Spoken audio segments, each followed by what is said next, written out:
I don't think he's in here. I think he went outside. Yeah. Let's just watching your latest video. Ah, whoa. Where are you now, good sir? Oh shit, hold on. There we go. Much better. Much better. Oh, man. I just spent like a fucking hour trying to work that goddamn desk into that room. How goes it? I'm doing good. Now that I finally got my desk in there. Holy shit. It's a little bit bulkier than I expected, but it's good. It works well. I was able to find a spot to make everything work. In fact, I'll probably go in there in a second here. Let y'all check it out. But I'll let people come in first. It's just you for right now. It's only been a minute and a half, so I'll give some time. Where's the lighter? What the fuck? This is it.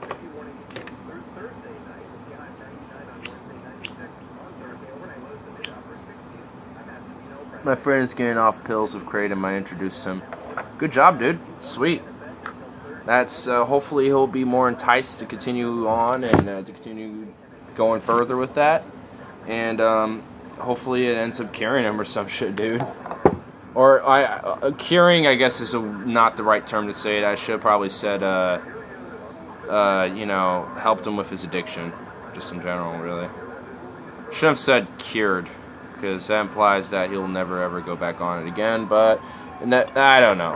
Now I'm being retarded. Don't listen to me. I'm being retarded. I'm being retarded. He never got fully addicted, just had a habit. Isn't that what an addiction is? Is having a habit that you can't kick? Isn't that what essentially addiction is? There we go. Give up, bitch.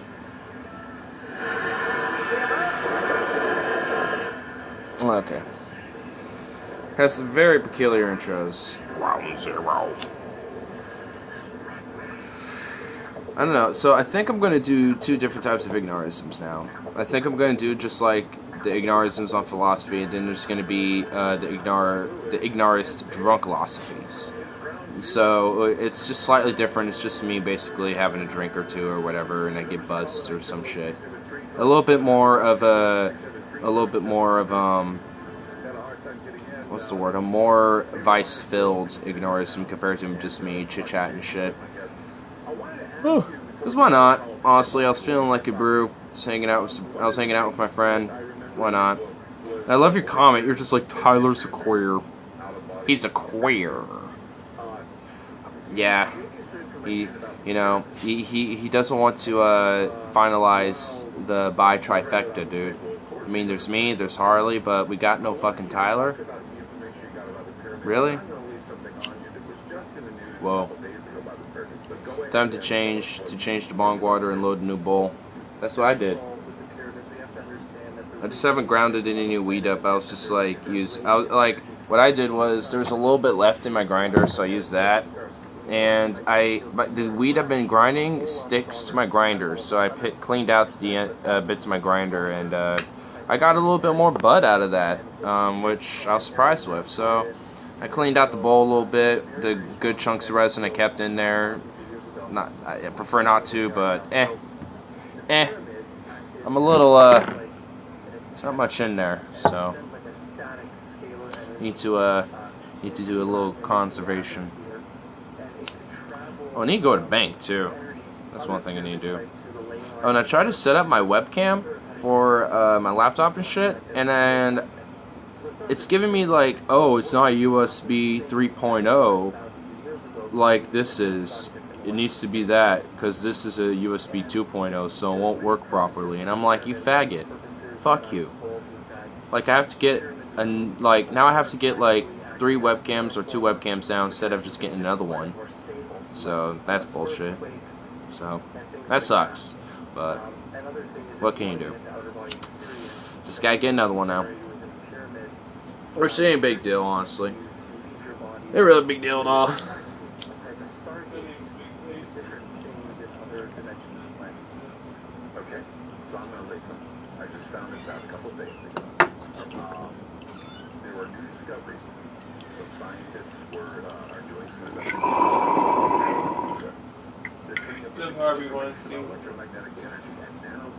Howdy do.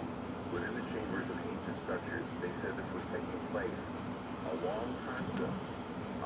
This is from the New York Post. Dude, I had a dream last night that you and I met Kyle. Oh. What? That was all good.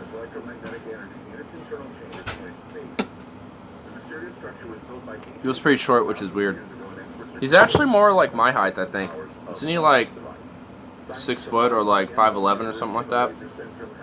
I'm 6 foot 2, so I'll only make him like this. Like if I was standing straight up, it'll probably be more like he would be about yay high, or maybe about yay, somewhere around here. If I was standing straight up, so it'll probably be more around my height, not like exactly, but kind of close to it. Or I think he said he was like 6'1", so if that's the case, it'll be more like up to here. But huh. Well, I mean, he does have legs. He does have a hologram, so technically I guess he would be floating up here because he is short. So, but when he used to have legs, this is back when he did, he was probably 6'1", or like 5'11", something like that. Why does like no one else come on these notifications? Nah, whatever. I might as well show what the fuck I got going on in my room now. Might as well. Well, people will watch after the stream anyway. Oh. Also got this little banner in the other day too. I don't know what it totally says. I just know it says for active work and so I've been using the books to try to flatten this crease in. Anyway. To the room. Well, hi, little bear bear. Anyway, so here's the desk. Got everything all set up now, finally. And it's a little bulkier, like I said. You can tell, but I approve of it. I still need to do a fat fucking thing, but this is so much better, dude. I honestly prefer this. I like it. Look at this. I got this fat hub right here. And I got this fucking thing. People probably got to work tomorrow. Most of you regulars on East Coast. Jimmy Joe and I are East Coast. Brandon's in Alabama. Yep. I got this fat TV. There's my upload thing. Where I saw your little comment. Where I liked it. And I'm actually going to favor that too. There you go. Got a little fave. But yeah, so. This is a lot better. This really is a lot better. So I think I might be able to do streams in here too again. I might just be able to have my phone right here and I can just chill right here. So if we have something to watch, I can actually, yeah, if I have something to watch, I could just have my phone right here and I can just look right here and that works. Like I could do streams like that. Would you be interested in some animated Nick Wilde GIF? DM me on Twitter. I have something to send you. Go right ahead. I don't like have an interest in it, but I find it kind of amusing sometimes, so I don't give a shit either way. But this actually works. Yeah. Let me get one of my little things. Maybe I can. Yeah, that works. Just like that. I'd fuck Nick Wilde. I'm just like, eh. Well, not me, but this works out right here. Andrew. Yo. Did you get my picker-upper in the corner of my bathroom and take it to my bed? Yeah. Ah! Oh my little goodness. But anyway, I'll go back in there and have to deal with that bullshit. So, anyway, just want to show you that. So, that'll be good. To the bathroom. Go on. I'm trying to get away from the I know. You're fine. Take out the trash, bucko! I know. I'm cleaning my room, bucko, and I'm doing the trash, bucko. That was really scary. Oh my goodness, Bella, you're just in the way. Okay. Alright. I'll be right back. I just have to go grab some. I was just showing off my little spot. It's a little, I mean, it's a little cramped, you know, but that's all right. I'll make it work for right now. Now that I at least got this spot, now I can work around with it. He's not in here. The door's open, so I think he's outside watering stuff. Because I smelled him watering plants and stuff. So, anyway, I'll be right back. If you want, you can entertain everybody. Or just a singular person on stream, which will entertain everyone later. Oh, William, smoke them or what? Oh, yeah. Hey, I guess. Yeah. You can have fun. Yeah, nothing. I'm looking at the side of the screen there. There's some suns walking across the screen there. What's that, man?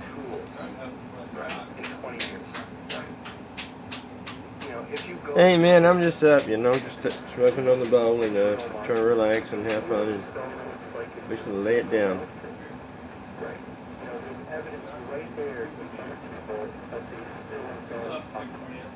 Right, and so it's beyond our comprehension that maybe the Egyptians had an idea of how to use a crane. I think Andrew will be back in a moment. Advanced weapons, advanced tools, even advanced weapons. We've heard the stories about it. Well, that's cool. In the Vedas, we've heard about, you know, all these things, and yet we see these being watched civilizations. by millions, you know, Dad. some of them lasted. Some faction of the Egyptian civilizations have lasted, but some of them have died off. And you know, we look at the Sumerian tablets, and we look at the ancient writings, the Upanishads. We look at the Sanskrit writings. We look at all of that. Trying to figure things out. Well, they've said something there, but I don't know what it says. Oh. Smoking a joint or a cigarette. Imagine what it'd be like if Peterson was a dad. Oh my god, I don't even want to know how Jordan Peterson would be like if he was my dad. All of these dimensions were happening back manipulating these tools to interpret one another. And the idea that Paul had said, I knew a man that for 14 years had his foot in the third heaven. And I don't know if he was in the body or out of the body. That tells me exactly what that is. That is dimensional travel. No, dude looks extremely high. Yeah, man, I've been smoking all day long. From morning to night, you know how it goes. Alright.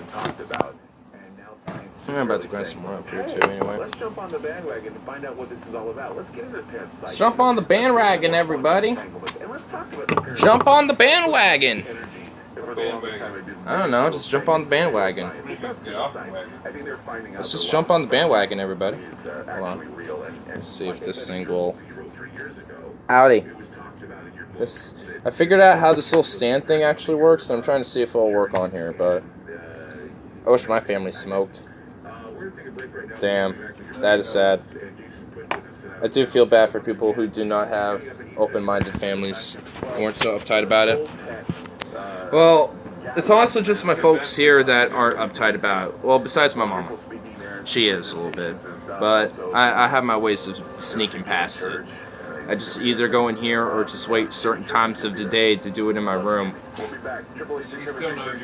They tolerate it to an extent. Exactly. I mean, my dad don't really give too much of shit. I mean, obviously you don't. Yes, I do. I think you should quit smoking, my friend, because it's bad for your health and not good for you. So I quit smoking marijuana now. Okay? You understand this, sir? All right. If you do it with me, bitch, I'll do it too. If you do it with me, I'll do it too. You're the one. If anything, you probably do it a little more than me. So, you know, if you're telling me that, then you know you should, you got a mirror to look at. Yeah, that is true. You got a mirror to look at if you're telling me this. I got to concentrate on that one. Yeah. Yeah. I could rebuttal that one easy. Right. Yeah. Yeah, like I would like Suzuki Lotus Spliff Bowl. Damn you, son. Well, hey, at least you're understanding my nickname. You know, at least my high school nickname was Suzuki.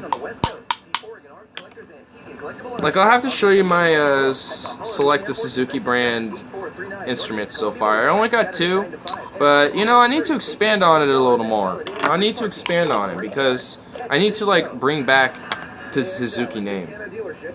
I got a trumpet that is a Suzuki, and I got a guitar that is a Suzuki, but that's it. Probably out there. Huh? Probably out there. I didn't even know she went out last night. Well, no, she came back in last night. Oh, did she get out again? Oh, probably. Probably, because she's a goofball. That would make sense, though. The hunt for Cleo. Yamaha makes both instruments and vehicles, too. Yeah, I have a keyboard that's Yamaha. It's pretty good. My mom was like this close to buying a Suzuki, and I was like, Mom, do you realize how close you were? I don't care either way. I told her that, but I instantly told her, it's like, Mom, my nickname is Suzuki because of all my Suzuki brand instruments. You were this close, Mama, this close. You could have just gone for the Suzuki brand keyboard. What was it, like 20 bucks more expensive or something? Like, what? Like, you were that close, Mama. Mama, that close to continuing on my legacy. That too. Yamaha made trucks for the Japanese army in World War II. Oh, I know. Yeah, I mean, I think Suzuki also made engines as well for tanks and shit. And I think there was another company that made aircraft parts and engines as well. Am I having trouble there? He's not up all night scratching. His shedding is minimal, and it is such a pleasure to have having trouble lighting it? relaxed, non-shedding puppy back. And I have to thank Dino. I don't know. I guess I had the magic touch. I fixed it. Stink or shed like crazy. Mitsubishi Nakajima made aircraft engines. Oh, I know that for sure because the Mitsubishi A6M, the Nakajima, you know, Kate and shit like that. Bombers and stuff. I mean, yeah, of course. Oh, most definitely. I think there was just a couple of... Oh, shit. Daihatsu made patrol boats and landing craft. Yeah, I don't know much about the air... when it comes to boats and shit, I don't know too much about facts on those. But when it comes to, like, aircraft or land-based tech, I can get an idea. Cleo? Oh, Cleo. Where's she at? Daihatsu has long since died out. They made cars up until the 50s. Dude, what if Daihatsu still went around, or still was around, or like got revived somehow? Or imagine having the Daihatsu. You're going to bed? Yeah. Abandon me? Yeah, I'm abandoning you. That's the bitch she goes. You bastard, you're abandoning me. Peace out. Alright. Well, peace out. Maybe its assets were brought out by another company. Oh, probably. I'm sure that's what happened. It probably went bankrupt, another company bought it out, and then probably just kept a lot of its assets. I dropped something, but whatever. It's okay. All I had to do was just adjust. Just trying to get some shit out of the way. There we go. Well, I guess I more or less made a wall. There we go. I didn't make a wall. I made the great wall of chairs, believe me. It will be tremendous. The great chair wall. And I'm gonna make the tables pay for it.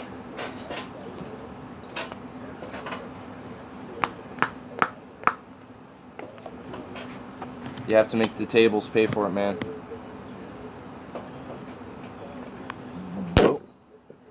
Try to get things out of the way so only certain things are just there. Let's get this all out of the way, plug it in for chilling for a bit. There we go.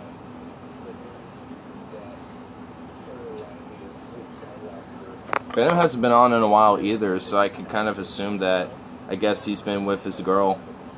Just been kicking it with her. I'm actually kind of happy that, you know, things turned out, you know, how they have for him. I ain't gonna lie. I'm pretty happy about that. I mean, you know, it sucks that his past ex turned out to be a meth head, or at least became one. But it sounds like her bestie, which is now his girlfriend, sounds like, you know, sounds like a way better character. I mean, she sounds like she's... Who's ex? Talk about Venom. Talk about the guy, you know, who watches us too. that I tried to make a wrench as well. Yeah. Yeah, I mean, I tried to make him a wrench, but I haven't yet because I don't think I can do so with the phone, but I could probably do it on my computer and shit. So next time I can do live streams or something like that, I will probably do it there. La la la la. Wah. Spliff board for thee. You know that little table that used to be in my room? I mean, I have it out in there now, but it's not like really in the way. But I'm thinking we could replace this stupid white desk with that. It'll be a little bit more. It will be space taken out, and also we can make more space available in here because we can put this thing under that, and then have like a little storage spot in this way. We can, and we don't have to get rid of this little thing either. We just make things. I feel like it'll just make better space. Stuff in storage. To empty out the storage to bring up here. Kristen wants it in the house. Then in order to get the stuff in the house, we're going to have to take a desk. The big one out. So, chainsaw. And the two ends of our desk can go in here. It'll be about the same amount of room, only it'll look better. That thing is a piece of Shit. shit. Yeah. Well, I mean, I don't know. I was thinking that little table will probably just make better space combination. But, I mean, either way. Plus, it's already ready to, like, just move in here. This is right there. So, it could at least be a good temporary solution until that part comes in. That white POS needs to go. Yeah. So, I mean, until we get that other thing from the storage dealt with and put in here, we can at least just have that and make it at least look better until we make it better. I hate this chair. We need to, like, another thing, we need to, like, assess the chairs in this damn house. Yeah, like, we need to assess the fucking chairs in this house. Like, oh my god. This chair is a death trap. It's a bong trap. Like, and I mean by that because these bongs break and die. Like, I mean, that's happened before. I mean, it's just like, it's unnecessary. It's just like, Robert, get rid of the fucking chair. Like, even, he's now at least finally admitted to it. Like, remember when he used to be stubborn and, like, deny it? Like, the chair was fine. It's like, whatever. It's like, no, that thing is dangerous. Like, thing's rickety and it's broken. It needs to get, like... I would have bought a new chair for my spot. It has no back, which is convenient for getting around. And it works. Honestly, that would be good for later when I'll need a second chair. I But like that chair. Well, I like it too. It's perfectly comfortable, as long as you don't need to lean back, because it has no back to it. Oh, yeah. But But it's great for what I need to do, and it's not, you don't have a back sticking up in the way. what were we saying about Zach? She cut out? Oh, that it turned out that she was a meth head. Or became one. Hey, Curly. You're going to take a chemical weapon bomb. You're going to drop some chemical weapons into the box and making it awful smells for everybody in here. Yeah? Is that what you're going to do, you furry bastard? You mean Venom? Yes. I said that a bunch of times, yes. Yes. Good old Venom 9389, I think. I don't know what his numbers are. Oh, damn you, Curly. No! No! Why do you drop him in the most inconvenient of times? Oh, God. He's just let me see. He's doing it for everyone to see. Jesus Christ, Curly. There's one thing I won't miss about cats, is the shit box. Yeah, dude. I guarantee you. Oh, man, I'm smelling it already. He's not even done. Are you even fucking halfway done, you shitter? Okay, I think you're done. Oh my god. Fuck, bro. Bury it, you bastard. Please. No, yes. Yes. Okay. Thank you. Thank you, boy. He buried it. Okay, we're good. I was at my friend's place earlier. We were smoking in his bathroom. Where his shitbox is. It smelled awful. It sounded like that was his way to try to conceal the smell. But oh, that's an awful way. Just do incense, dude. Tell your friend, like, if that's your way of trying to hide the smell, or like, it sounds like you're trying to just hotbox for one, but get an incense thing in there, dude. Make your friend like bring a thing of incense so you can at least get like some good smell to mask some of that shit. You know what I mean? I had a cat that would habitually piss in the sinks in our leather couch. Dude, I have a cat that... Okay, so my other cat, Chewy, you don't really see her often because she's a little pussy bitch. But she will... just, I think it's territorial, but she'll shit. Just for some reason, you know, random places around my house. It used to be in my room, but not anymore. It's just weird. I don't think she does it really anymore, I haven't noticed. But she used to make a really big deal out of it. Now the dogs do it for some reason. I mean, fucking Bear, I mean, he marks his territory on the sides of everything here. It's fucking annoying. Like, he never tells us when he wants outside. He just does it whenever he wants. He's a little bastard is what he is. Little bastard. We give him love, so entices it. I think that's the problem. It's the problem. And I'll be right back because I need to get something to drink because my mouth from that last hit is kind of harsh. Here is some traffic reports from Portland. Right now, this is North Vancouver Avenue at Columbia Boulevard. Just a heads up there, looks like surrounding streets are closed as well. North of town road work on I-5 southbound. 2 right lanes are blocked from the Interstate Bridge to Swan Island. South of town, road repairs on 205 northbound. The left lane is closed from 10th Street to Highway 43. And construction in southeast overnight tonight. We've got the right lane blocked on Powell Boulevard. That's Powell westbound at 26th Avenue.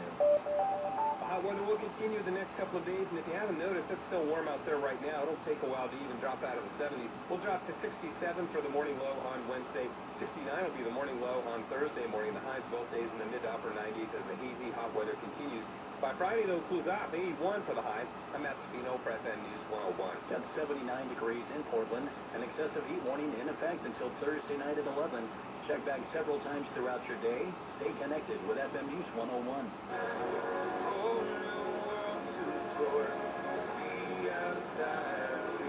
What's that distant sound? That looping, ringing, celebratory sound. It's the tide thundering in, filling the bay for the day. It's seals rocking happily in the tumbling surf. It's you yakking with glee to that first blast of bracing ocean spray across your kayak in the morning. It's a golfer driving the ball to within a kick-in of the cup. It's the sound of your soul, your mind, body, spirit becoming one with the spectacular Oregon Coast. Come visit Salishan Resort on the Oregon Coast and get a $60 resort credit and an adventure for your very soul. The new Salishan Resort. Once they smell piss somewhere, they'll keep pissing there. Oh, you know, that's honestly how it is, dude. Like, it's a territorial thing. It's a territorial thing. Especially if it's not theirs. Like, if it's theirs, they'll probably just keep doing it there to sustain that is their territory. But if they smell something else and they're the ones that are there for a significant amount of time, they're like, alright, this is my territory now. Mine, bitch! You know? So they piss there. The guy I was smoking with earlier was the one who just got on Kratom. Nice. So it sounds like, sounds like you're going to be a good influence on his life there. Get him on the Kratoms. Switch him around. Make his life better. Like weed, Kratom, psychedelics every now and then. That's how I say it. Also found out work fucked me over, by the way. He loves it. Claims it's only slightly indistinguishable from the real shit. That's good. That's probably why he loves it, because it's not that indistinguishable. But I had some days off to do like a birthday vacation type of shit, and my fucking work didn't even get it off, so now I have to try to get my fucking manager to see if we can fix that, because this is already planned and already done. So it's just like, I'm not getting fucked over again like this. No. Just no. Not gonna happen. I don't give a shit. fuck me over for anything else. Like, do it for, like, the next set of days off that I have, but not for this. Nah. I'm legit not gonna, like, have any of it. It's not, like, gonna be in my forte. Fuck work and fuck the system. Exactly, dude. Like, you know one thing that I tend to get a lot, you know, when they, call me in or whatever? Hold that question. It's that, you know, it's like, you know, you have to think about other people's, you know, time and work, you know, and, you know, how their time is valuable. It's like, you fucking moron. What? How do you think my time is? You think why do you think I don't give a fuck and I'm a little bit late nearly every day or whatever? It's because you're not, because my time here, you know, doesn't seem to be valuable, for one. I don't feel appreciated out here. And two, like, I don't find my it valuable use of my own time to be up there at this point. Like, I'm only there to make the paycheck. I don't give a fuck about anything else anymore at this point, to be honest. Like, it's just literally down just due to the income. That's it. And I literally don't care about anything else at that place. So, it's just like, you know, like, if they are legit not going to give that much of a shit about me at this point, then there's, you know, no reason for me to stay there. Oh? Oh, you weren't done? Huh? You weren't down here? No, I had to take my pills. Oh, I thought you said you were going to bed, so. No, I said take my pills. Oh. It really did sound like you said you were going to bed. I don't know, I'll have to replay the stream on that. I was feeling suspicious there. What's this sauce? Well then. Alright. Maybe you have to check that one. Maybe it said it's going to be. I think I told you I was going to take my pills. I don't know. Being high all day, you know, you don't know what you do. Alright, that's why I don't do that often, I guess. Sure.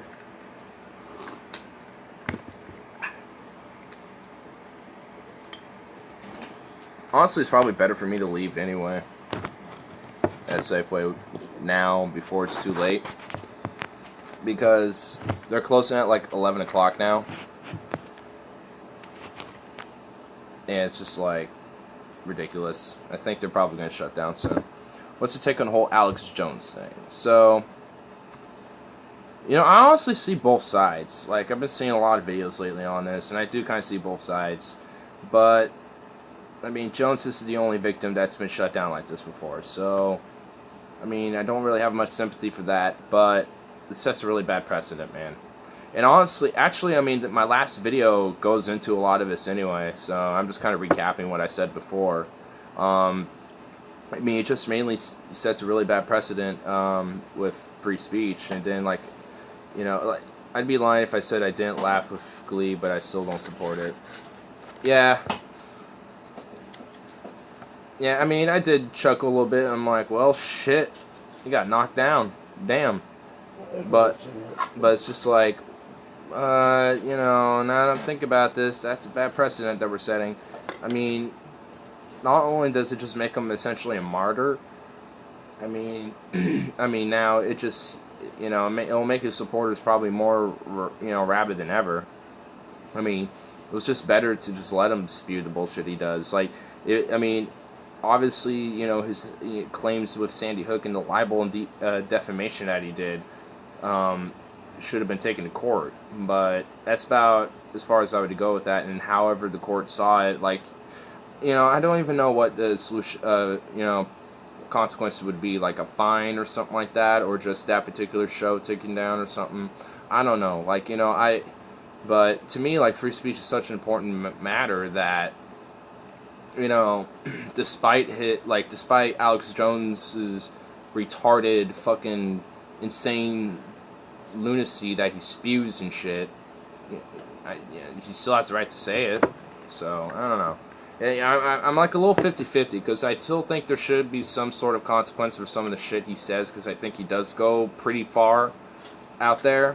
But at the same time, I don't think that consequence should mean literal censorship. Like I don't think it should be more like a slap on the wrist and like, hey, calm it, fuckface type of thing. Calm your tits. And more instead of like, all right, now we're putting you in the cage, in the box. We're putting you in the box, the solitary confinement box of utter shutdown and banning and censorship. I mean, I don't know. Like I mean, that's why I say I'm really 50-50. Because I mean, even then, I don't even know if there should be. But I mean, it's I don't know. To me, I definitely see it as a really bad precedent to definitely utterly censor him. Thoughts on Trump calling the media the enemy of the people? Kyle thinks it's wrong, but I think he's right for wrong reasons. Yeah, like, I mean, I agree with Kyle, but I agree with what you said there, too. Like, I mean, it's wrong to literally call out the media as the enemy of the people, but it's good to call them out on shit when they're, essentially being, in layman's terms, or I guess in Trump terms, fake news. So, I mean, like, there should be consequences for fake and especially, especially corrupted journalism. I mean, there should definitely be, like, some consequence for that. But I mean, to literally say that the media is, especially just all media, or just a layman blanket, name of the the media, just a blanket term, for any. Then I don't know. It seems like it just sets like, kind of, again, going back with the Alex Jones thing and the free speech, a bad precedent where people could be incentivized to. I mean, like that. There was a shooting at like some newspaper place in like somewhere recently.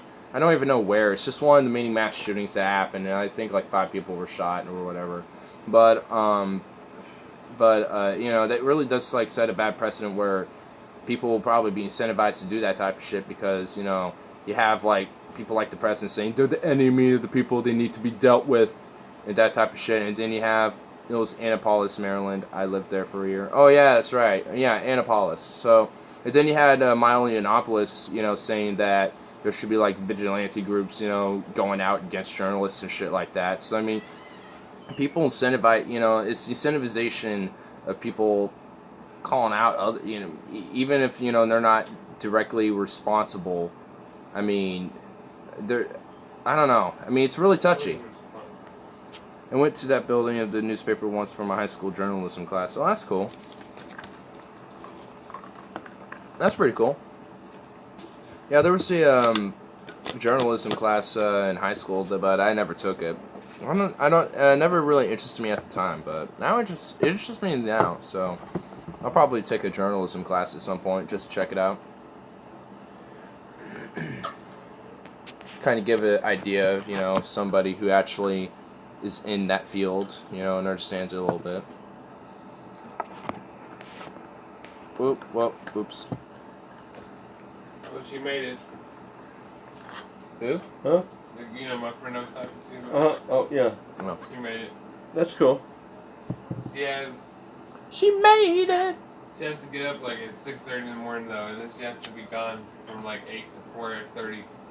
But she has a bed. That's the main thing. And a place to stay, so that's good. So yes, she can start looking around for a job or something, Oh yeah, but she's in a new place, so. Get used to it first. She have any kids? Oh no. No? No, she's my sis. Wait, she has a daughter, but she stays with her grandparents. Okay.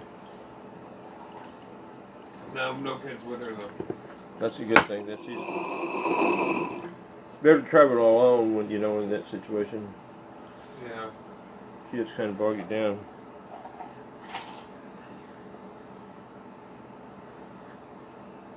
Is there context I'm missing in this story? Not really. I was just talking to my dad about it already. Oh. But what? Something about, like, your sis and, oh, yeah. Moving? Is she like... She's not my real sis, but I call her my sis. She's like a sister to me. Oh, so she's like a really close friend. Yeah. Oh, okay, okay. Yeah, I got friends like that. Yeah, friends who I basically treat like a brother and then like a sister.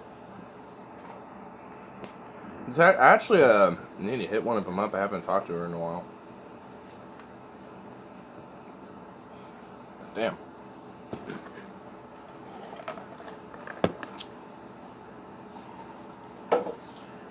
I think my next goal, I need to open up this spot where my door opens up a little bit more, so I can get my door to open up a little wider, so that walkway is more open. Right. But then I need to get rid of that fucking red thing. I need to get rid of that so bad. Like, those are my next 2 priorities for my room. Because I got the closet sorted out enough for now. I think those are the 2 major things, and plus just a new mattress and, and everything like that. So. What's wrong with your mattress? I just want a new one. I mean, things rickety, old. Cats, like, pissed on and shit on my bed so many times over the years for some fucking reason, or another. So many times that it's probably just stank ridden, next time I set it up, I don't want it to happen again. Might as well just do fresh, fresh bed. Have a nice fresh bed, spare sheets. That'd be nice. So, yeah. But, I'm getting close. Now it's just a little bit more, with that desk though, it's a pretty fat desk, so it does take up a little space, but there is a lot of room underneath, so I could probably just move a couple of the boxes under there, so I can at least open up some rooms. So that'll at least help with some of the room space issue. Tomorrow I'm probably going to deal with like the little Lego field with the box full of Legos and shit, but I just don't know where to move them, because I don't know if I got just a random spot I could temporarily put them in my room. And I know dang in hell there ain't no spot in this garage or anywhere else. So I'm just gonna have to figure out a way. I'll have to find a way. I'll find a way. Yeah. I mean, I eventually found a way to set up the damn desk. It took me like 30 minutes alone just to figure out how to set it up alone. Like, I was like, all right, where does this part go? Where does this part go? Which is, it was like, okay, what goes to where? I'm impressed. Yeah, then eventually I just figured it out. I'm like, okay, that part goes to that. Eventually I just figured out where the parts go and put them together. It was like a puzzle. It was a very complicated puzzle, but I got it. I mean, glad to help you with it. Yeah, it's better for me just to learn on my own. And also, it was missing one screw, so it's a little rickety on one side, but it's not that bad. It really isn't. It's just, it's a free desk for free. Right. You can't go wrong, honestly. I mean, I'm not going to complain about it. It's for a free desk, just randomly, to help me with a little more of the upgrade in space. It really, honestly, had...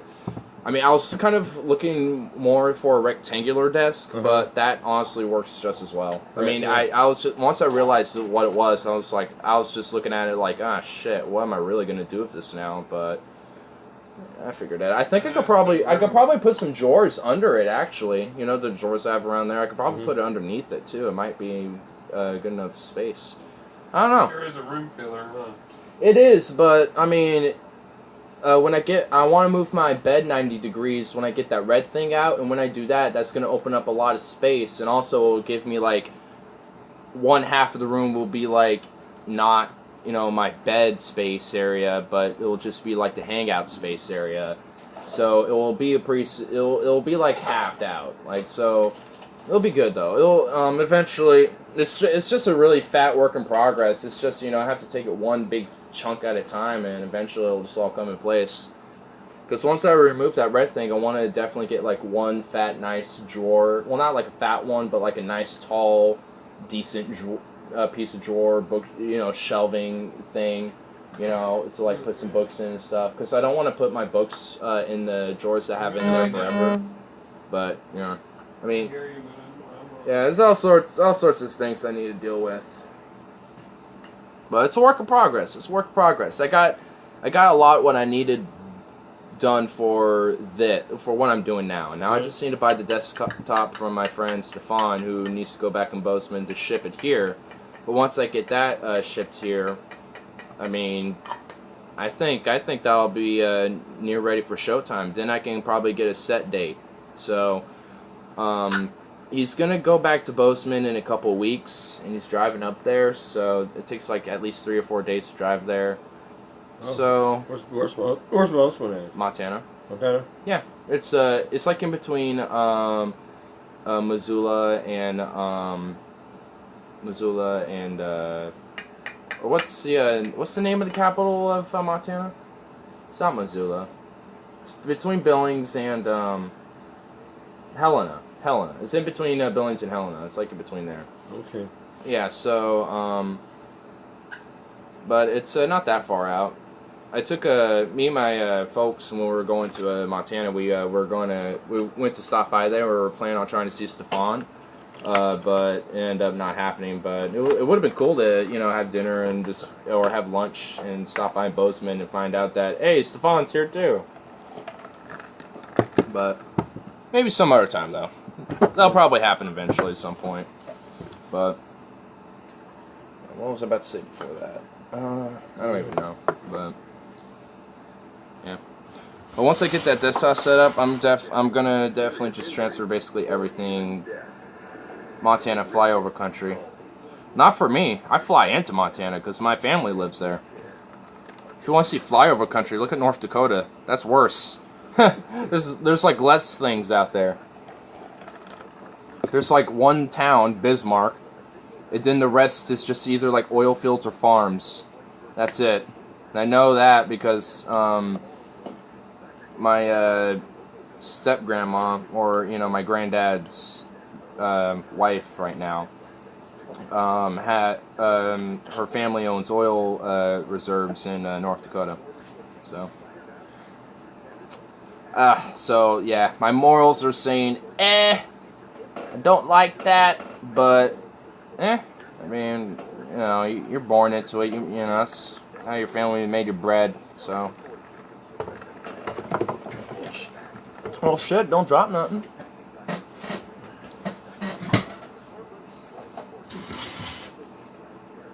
Want me to do a mix for you? Yeah, you want to get a mix? Sure. Yeah.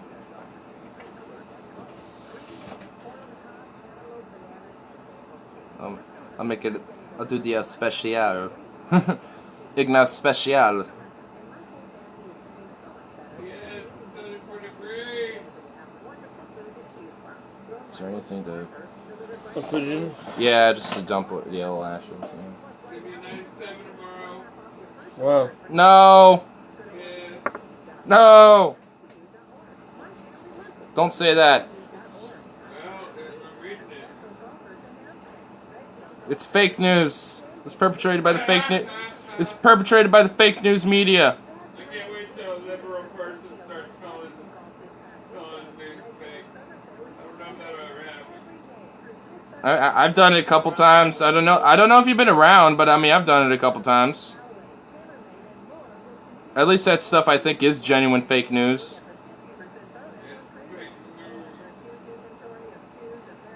This thing says 33 degrees in milk.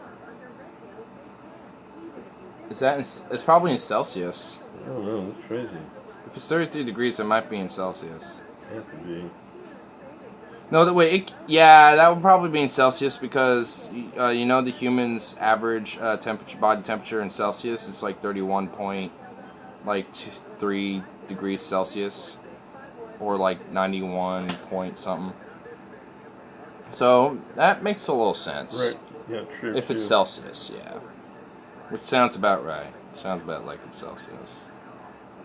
Sounds like it's El Celsioso. You ignorant Americans don't know your Celsius. Ugh. Shame. Don't know your metric system.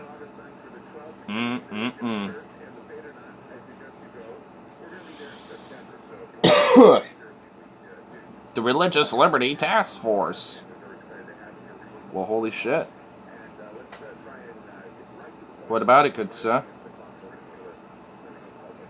There is such a thing? Isn't that basically like religious police or some shit? Isn't that like what Iran and Saudi Arabia do?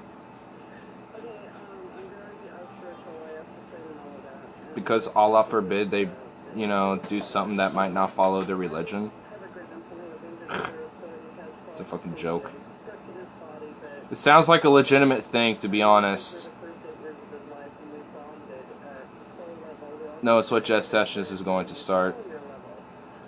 Oh God, so it is going to be a legitimate thing.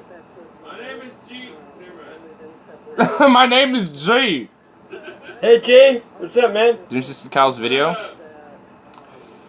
I might have, but I might have forgotten a little bit about it. I'll go back. I'll just type in Secular Talk, Jeff Sessions, it'll pop up. But there you go. You are to enjoy that. You are to smash that. And if you don't, I'll disapprove. Here, you can put this in your pile. Set your pile right there. Yeah.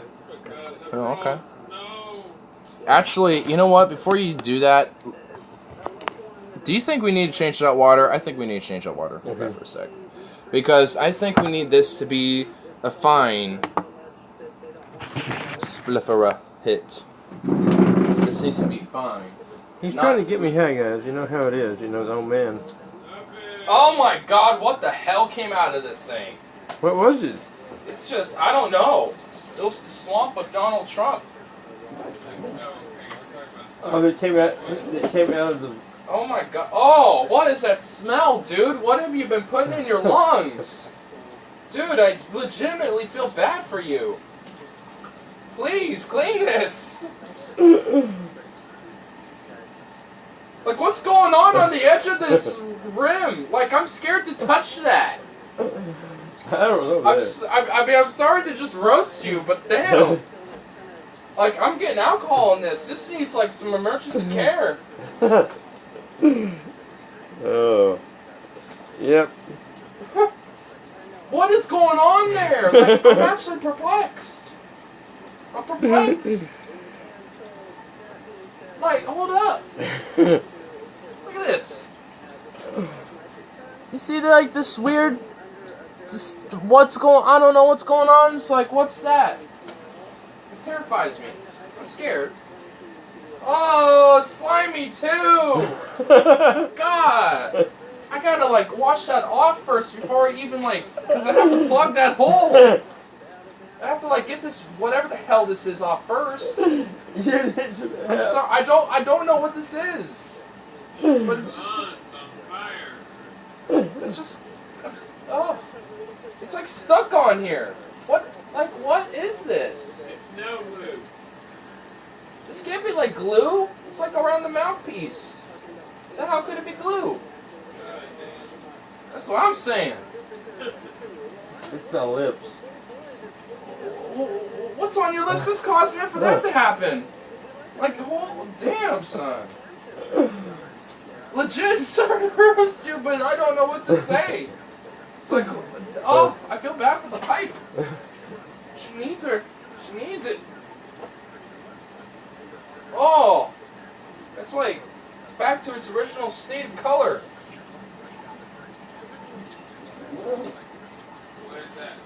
It was whatever that weird blackened grossness was.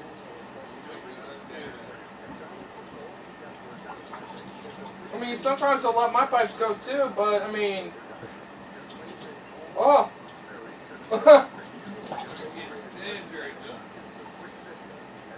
Really? Jerry Jones got in the Hall of Fame last year? Who? Jerry Jones. Jerry Jones? What about him? Got in the Hall of Fame. Last year. Hall of Fame? Yeah. Oh, okay. No, I didn't know that. I can't stand that guy. Yeah. What's wrong with that dude? That's why I'm not a Cowboys fan. Oh, well.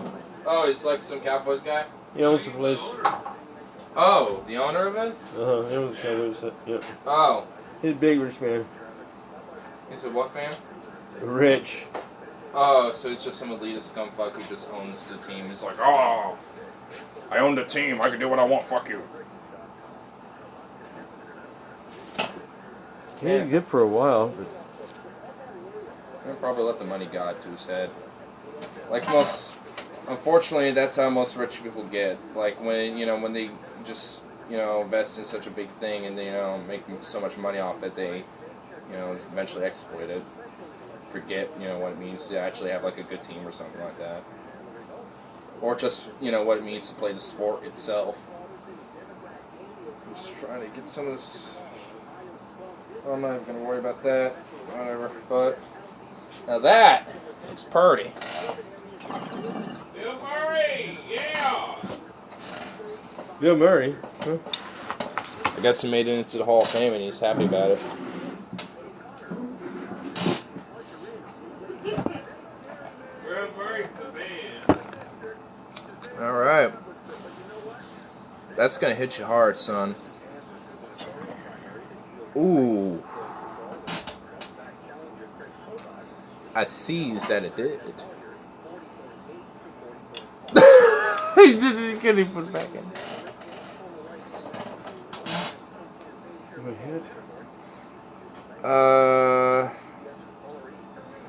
It's probably going to be a bad idea for myself, but I think that's a good hit, actually. Daddy one hit after me. You want to hit? After me. I'm good.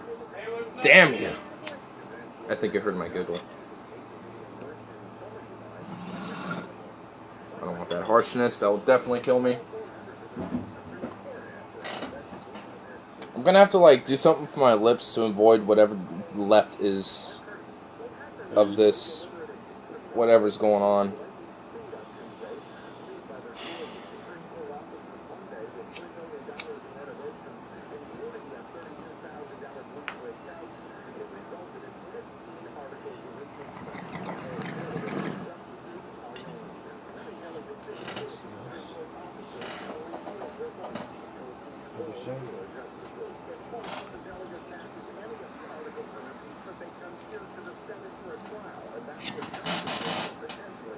Whoa. I'm tasting like a caramel flavor for some reason.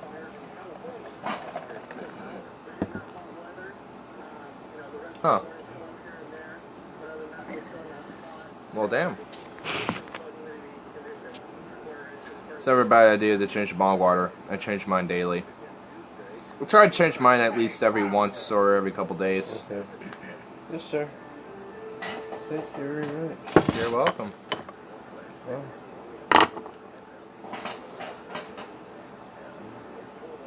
You want to at least, like, give it a good alcohol clean once a week and then just change the water at least, like, once or twice.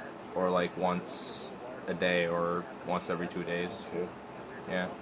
For, like, the best optimal smoking,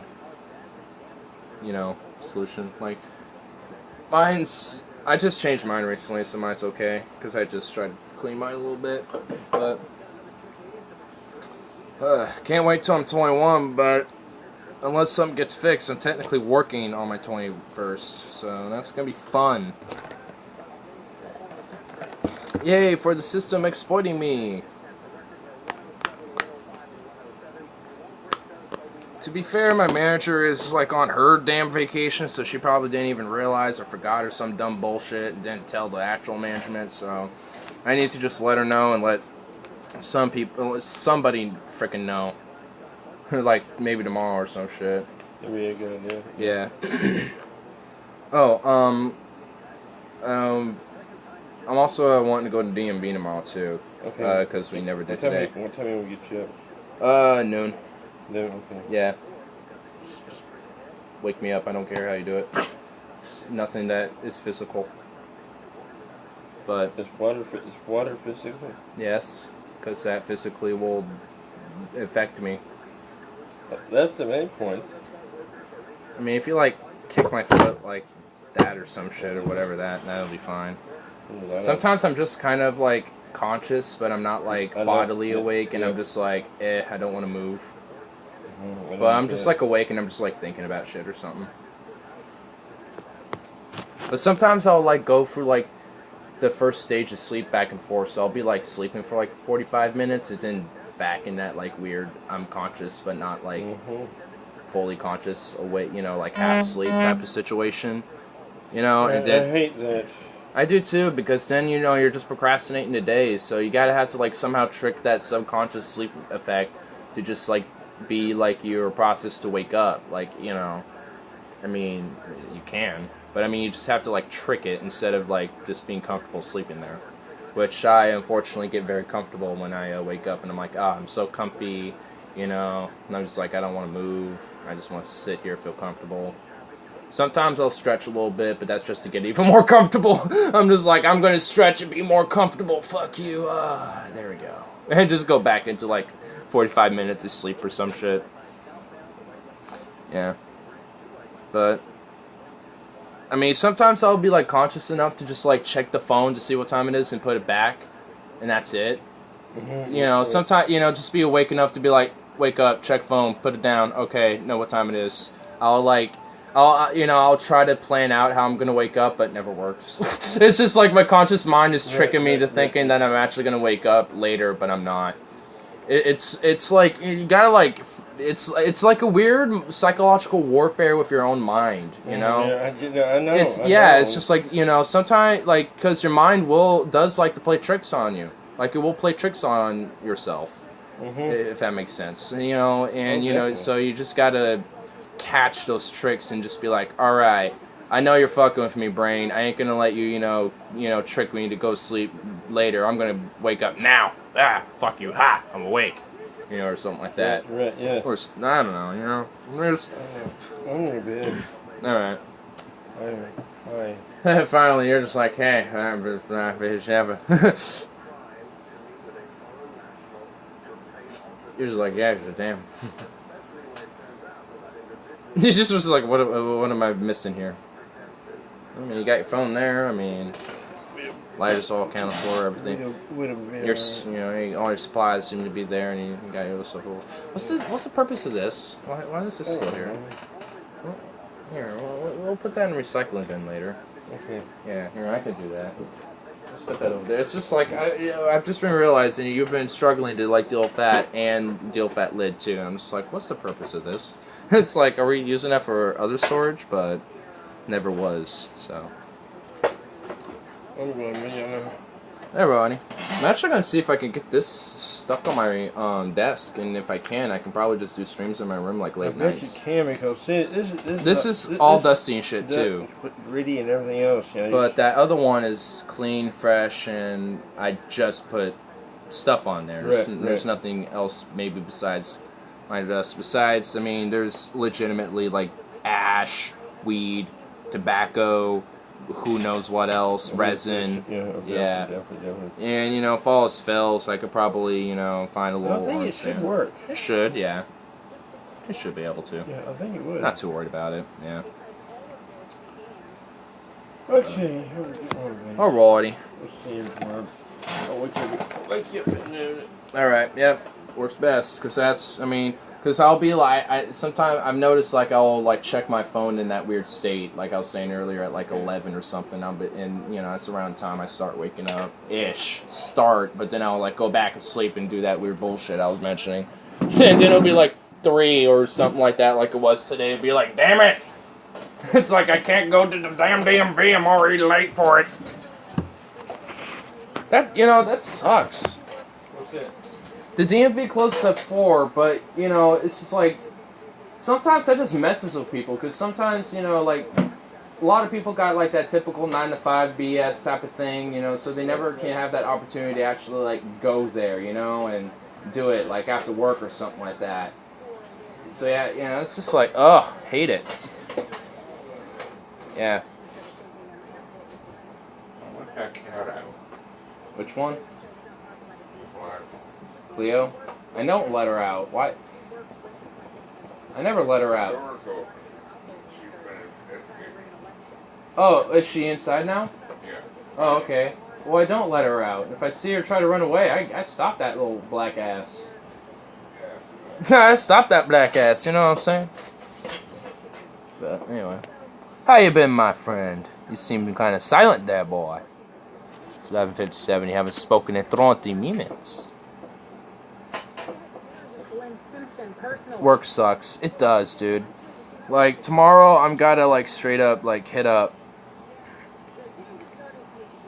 like my manager and figure something out, because I legit don't know what the fuck to do, dude.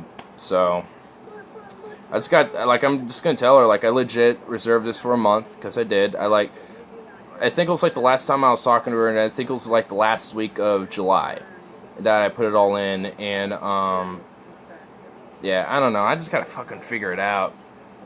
But I'm just like too drained to really try to like think about how I'm gonna do it. So I mean, while I'm at like the DMV, I'll probably like think about it or just do it on site or some shit. But I know I'm probably gonna take a practice test after the stream, and then maybe after that, do a video just kind of talking or bullshitting or some shit.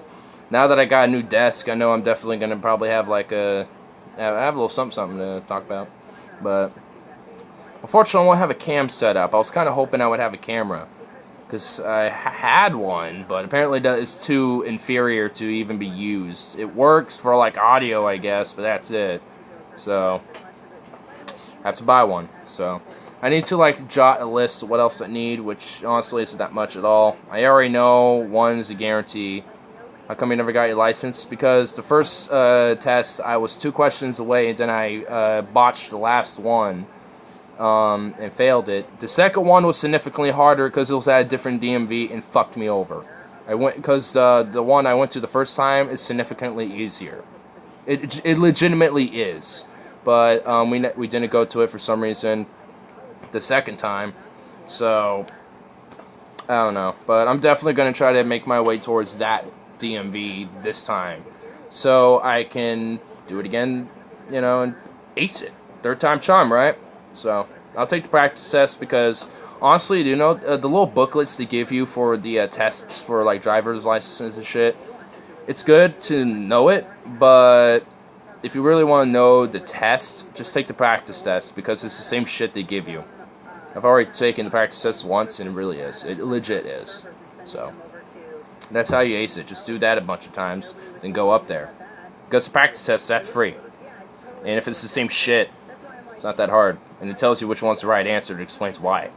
So at least it can give you information, give you some notes to jot down. Of course, you can't use the notes at DMVs and shit, but at least you can give yourself some notes to look at before you actually take the DMV test. So they can't fuck you over for looking at notes before you take the test. Looking at them, call your name up. All right, hey, it's me. Yo, here's some notes. Here, I'm just gonna put them right here or some shit, or put them aside, or put them with your partner, or whoever's with you, or whatever. And then take your test, come out, you're good. So, and I'm not, like, nervous about the test at this point. It's just, like, which questions are going to be curveball questions that are going to fuck me over, which ones aren't. Because the second time legit just pissed me off. It wasn't just like, because it's just like I was close. It's like, this one fucked me over, and it wasn't even funny. It was just like, that just wasn't right. But this time, I'm hoping it'll be better. So, anyway, but let's hear what Dana, one of my favorite far-right lunatic radio hosts, is saying. They work with Russians to get info to spy on Trump. Russia. And to spy on other people within the campaign as they were private citizens. Oh, but that doesn't bother us, say all the people who pretend to be concerned about 4th Amendment any other day of the week.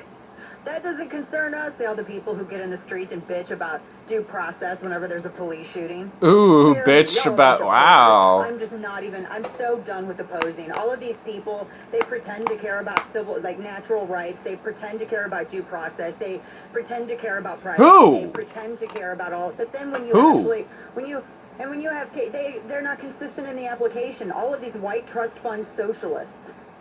They get out there, blah, blah. They're the first ones to exploit where's the due process in police shit? But we don't really want it.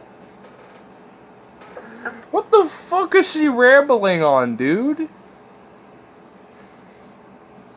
White hedge fund socialists? What? What, dude? What the fuck?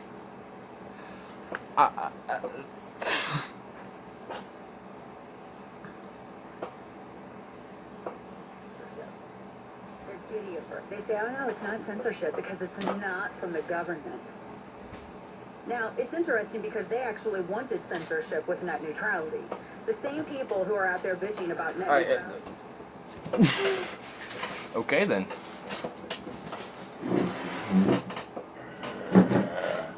Oh, can you hear me that? Yeah. It's easier if okay. Yeah. Boom.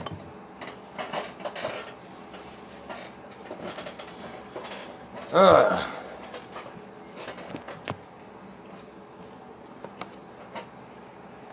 Ugh.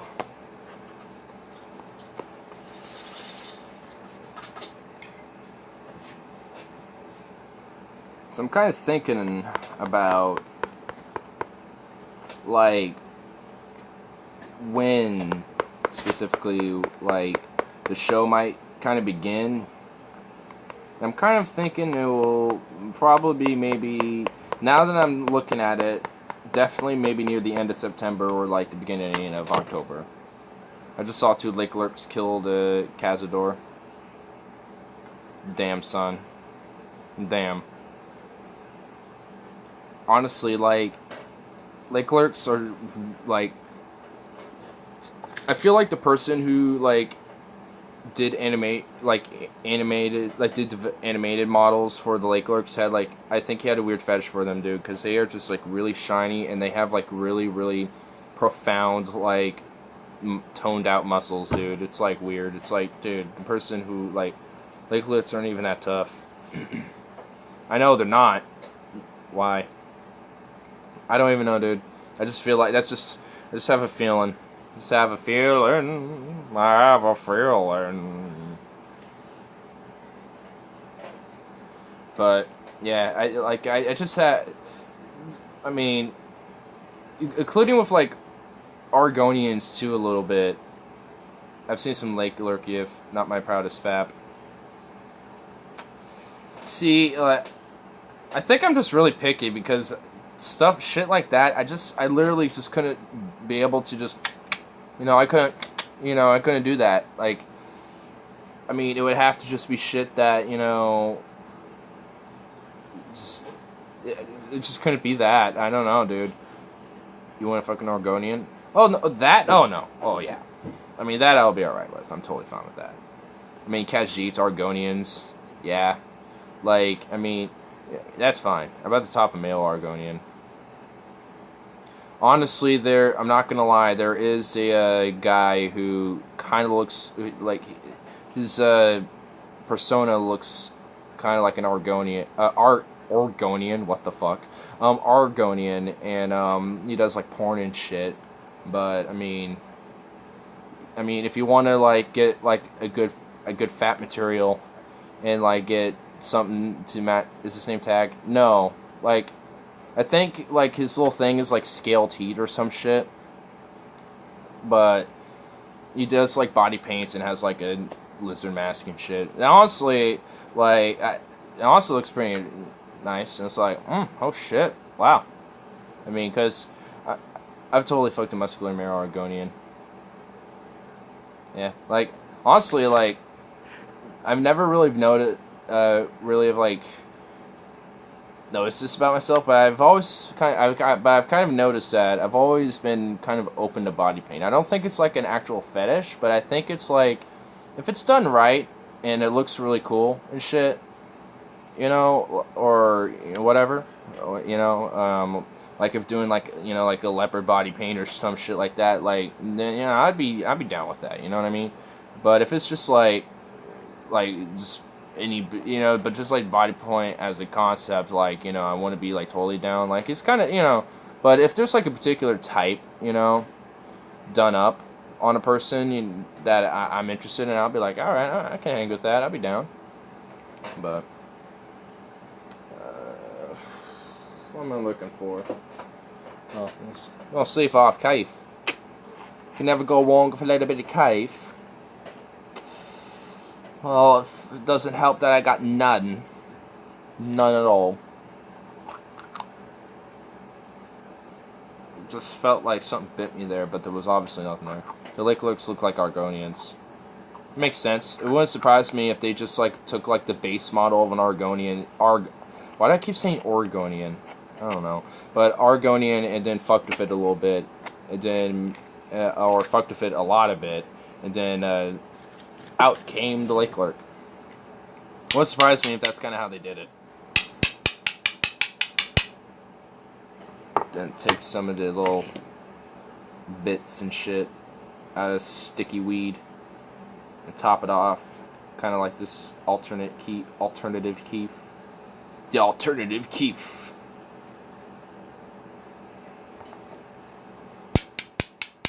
Because a lot comes out, and it's actually a pretty decent amount.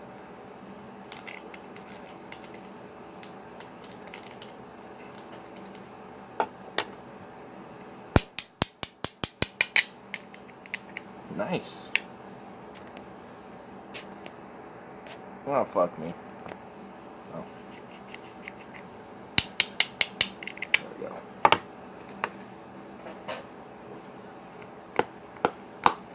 There we go. So I think for front row seats for like actual media that we can watch, I think we came up with an idea that we might watch something. But we want to really have webcam set up first before we actually begin. So I feel like there's like some projects, while we do have like a pilot already put out, I think we're going to, at least for me, I'm going to hold off just a little bit on some of them until I get like a cam set up so I can get a little better thing going. And also, I need to like figure out what's the best like software to use too. And when I get the desktop, I can at least have something fresh, just plop it on there and call it good, instead of just, you know, trying to hunt something down and clean out my fucking laptop and shit. I'd rather just switch things over to the desktop and shit and just transfer. Plus then we could probably do gaming stream nights and shit. We like spend all night doing game streams or something like that. Like we can do movie streams, like, you know, or just do like streams where we just talk for hours on end, like what we're doing now, but just a little better, because we can also do other things while we're doing that too. So there will be a lot of good things coming along. I feel like a lot of Gucci things.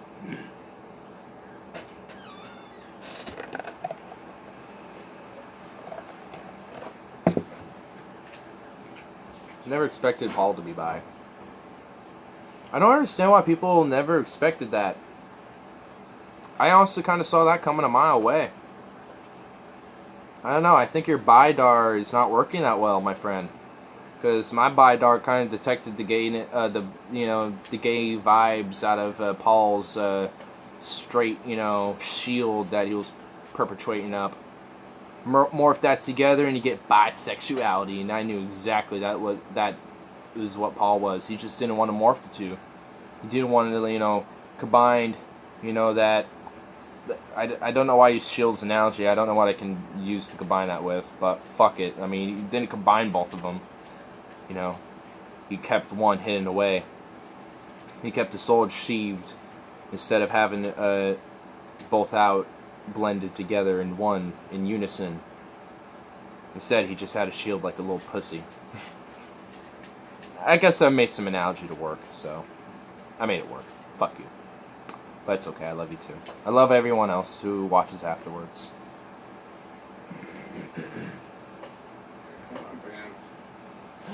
Bandito! Bandito! How often do you jack the gay stuff?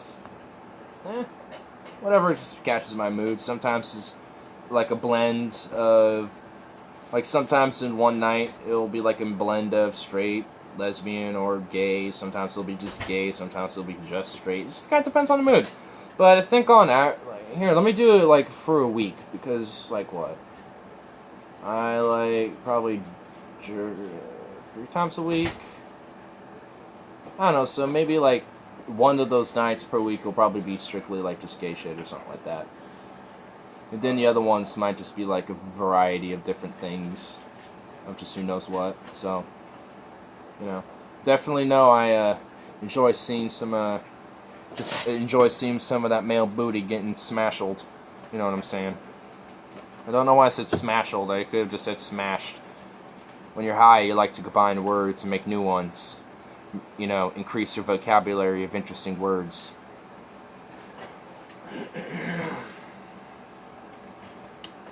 Make male booty is good. It can be, yes. It can be. You know, sometimes I'm just feeling that female booty. You know, you just gotta sometimes feel for it. But what's your type when it comes to male? I'm not into the big beefy dudes. Definitely not into that. Most definitely not. Like just an average toned up, dude would be alright. Like someone like my stature, so up my alley. Like twink status too. Like I don't like what's the best way to explain it? Like I'm not big like muscly hunk type of dude either. I'm more into like the more effeminate type of males, I guess. That if that makes more sense. I'm into the more effeminate masculinity in it, instead of like the hunky chunk guys and shit. Never really been about that. The only times I'm into beefy males are when they're like when they're furry scalia. Yeah, I mean sometimes there's like very rare exceptions, but I mean I don't really make that many exceptions for it. I mean, for me it's just like if it doesn't, I don't know, like I guess just the way I explained it earlier is just the best way I could make it come across. Like I'm just not into like the muscular hunk chunk dudes, the big beef men, like the big beef barrel ball dudes, like beer belly type shit. It's like I'm not really into that much.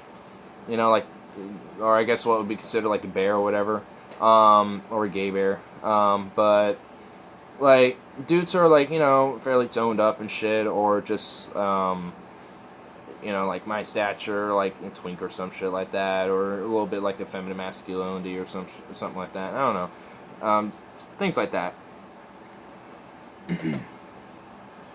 But I think like what would be a good example of like somebody who would be like hunky, I guess. I'm so glad there was nothing on that.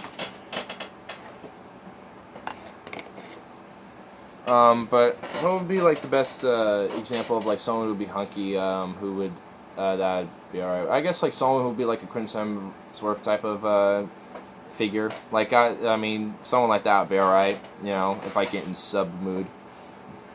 Like a real person, Roman Reigns. Yeah. Like, I mean, I'm just going off just general sexuality. I'm not even really talking furries in general. But, I mean, if you want to talk about furries, too, I mean, who would be, like, another... I mean, there's not really many examples because, honestly, furries like to exacerbate their fetishes, or their fetish, or whatever. So, if they're into beefcakes or whatever, they like to usually make those beefcakes about, like, 5 times more than what a real beefcake would be. You know what I mean? And then, or, like, if they got, like, a fetish for tits or shit, or like hyperinflation. Instead of going to, kind of a realistic inflation level, they just go, it's like more than their literal fucking body. Not beefcakes, just muscular mainly. Well, I mean, I'm just making examples. I mean, you know what I mean. I mean, I'm just talking about just like examples of just various different fetishes and shit. I'm not even talking specifically what we're interested in. Or, like, if they're interested in big dick or whatever, like, then they'll have, like, the person draw, like, the dick to be, like, 5 times bigger than what it normally is. It's just like, whoa. It's like, dude, that's physically, literally not realistically possible. Like, why? Like, unless you're a fucking whale, you can't have a dick that big for that stature. It's just like, goddamn. Hold it back. Like, there's just something, I don't know, there's just certain things I'm just like, jeez. Like, when it comes to, like, if you look at sexuality overall, like, even to the most darkest of kinks and fetishes, to the most vanilla shit, I'm pretty vanilla, but, I mean, I'm kind of more, like, if this is, like, right here, vanilla, no!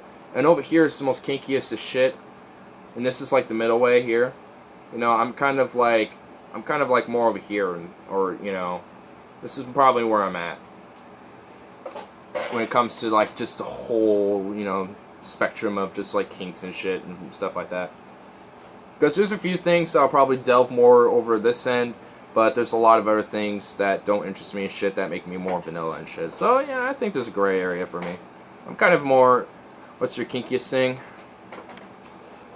You know, I don't know. It probably would have to be related to BDSM. So, that in itself is pretty kinky, but I'm not super kinked up in that. But I think the most kinkiest thing about that would probably be, like, yeah, pup play, or, like, pony play, too. Not like not MLP pony play, but just like, it's basically like a sub-branch of pup play, but it's just ponies instead, or like horses and stallions and shit like that. It's like those two things. I mean, the pony play is far more rare than the other one, but it's the same thing essentially. Horse? Yeah, it's the same premise, but it's just different animal behavior. Horses are sexy. Yeah. Or something like majestic and like beautiful about a fucking horse just, you know, galloping in the plains and shit. That, I mean, I've always been a fan of horses. I've loved horses. I'm just saying that as just, you know, as horses in general, just as they are. I mean, they're fucking awesome animals and beasts. They're like a beast too. I mean, they could fucking like run down a human and fucking kill him too. Big dicks. God damn, like, I mean, yeah, dude, they're like, yay. Like, you know, I don't, you know, like, that's what, like, whenever it comes to, like, I've seen these, like, news stories and shit of, like, since, you know, this is, like, transitioning back to the other sex topic. I mean, I've seen, like, people who have, like, tried to get fucked by a horse, and it's just, like, they literally die. And it's just, like, you fucking, like, dude, do you not realize, like, the girth of the fucking horse is, like, yay?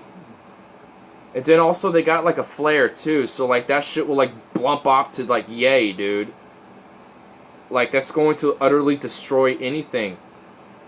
And then like, plus you got all this, and half of it is definitely going in you. Yeah, you're probably going to die. So it's just like, why, like, why? If you really wanted to, like, get giggity with a horse, just give him a handy. You don't die, and both of you enjoy yourselves or some shit. I don't know. It's like fucking people are just... They go overboard. Worst butts are best butts. Well, I have no comment to say to that. I have no idea what the fuck he just smoked to make him cough his lungs out. Probably a cigarette. Probably took the filter hit, because he'll smoke, like, my dad have a chance flared. Oh, I'm thinking about getting a new one, actually. I don't have a chance, though. I mean, furries aren't real ones. Okay, well, now that the context of furries are with horse butts being the best butts, now I can agree with you. Now I can agree with you. But just out of context, it's just like, okay, then. Okay, that's an interesting situation. It is the South after all. But, what was I about to say earlier? But I'm thinking about getting Rex. I don't know. That one just has always intrigued me. So, I might cut out of context. Oh yeah, dude. There needs to be like a fat one, dude. Like, someone needs to just go hard and go home. Just go all out and go all hard, home run that shit, and do like a 30-minute out of context of Kyle, dude. 30 minutes. The Rex butt? No, the canine dick thing. That one. Though that one too, that would be really nice to have as well. But I was referring more to the dildo. It's the dog, right? Yeah. Yeah. There, it was like either that one or Chance, but I think, well, yes. I had one before my friend threw it out like a fucking douchebag. Though, I had a weird, strange feeling. I feel like he, like, threw it and hit it up. I thought you wouldn't like a dildo. Dude, I've had one before. It's okay. I know, like, dude. I think the main reason why, like, my sub side hasn't come out a lot is because I haven't, oh, Jesus Christ, dude. You got the biggest one? Go bigger, go. Oh. So you could take on a legit horse, actually. I mean, you're going hard or going home, dude. I mean, you're practicing already. You're practicing, bruh.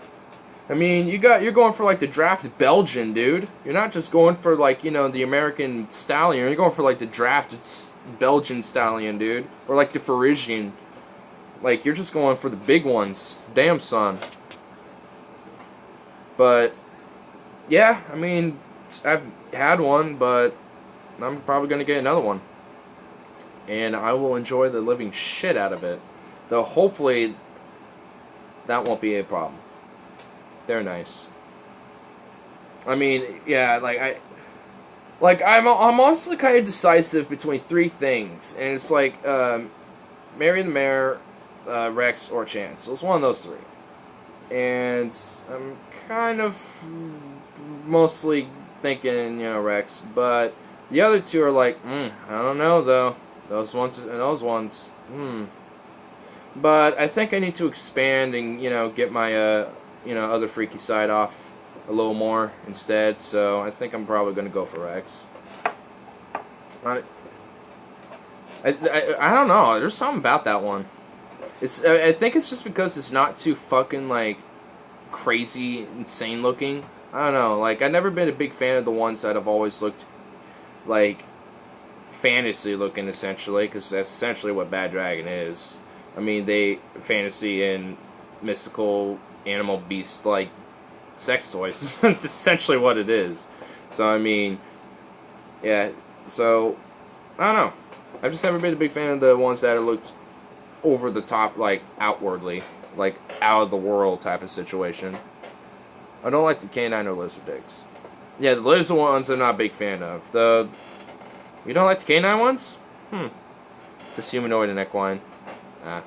Yeah, like humanoid I'm alright with. Equine I definitely are with. Canine I'm okay with. But I'm surprised you aren't. I don't know, I think it's just because I've been like, when I like was looking at gay furry porn and shit, the most common dick that most canine anthropomorphic furry art had was the canine dick too. So I think that's just why I kind of warmed up to that, which is why I'm like, be like, I could think about a hunk wolfie or some shit. I don't know. Nah, much more than equine. All got our preferences. I mean, I'm definitely into canines and equines. I mean, when it comes to felines, I love snow leopards and also like domestic cats too. Like when it comes to furries, because like I feel like there's this one picture which I think who was it by? I'm forgetting the name right now, but it's this really, really good one of this snow leopardess, and she and there and to me there's it kind of like summarizes to me like what the behavior of like snow leopard is. It's just like she's got like this dominance about her. She's like a predator, of course. You know, she's just got like this, like mind of like, she's got her mind on one thing, and that's essentially her hunt type of thing. She's thick, she's strong looking. I mean, it's just, and also just everything that I just fucking love about a chick too. I mean, it was just like, goddamn. I mean, I have it saved, but I could not share it on YouTube at all. but it's just like, damn, it's a beautiful picture. Is it Yip? I mean, it's just a solo picture, but she is, of course, naked, so that's why I can't share it. But there's a lot of other pictures I could probably find that can resemble it pretty well as well. Because when it comes to furry art, or at least like when it comes to furry anthropomorphic like species, like snow leopards, equines, and canines, or at least just various different types of felines, not or like a good majority of them. Stolen picture?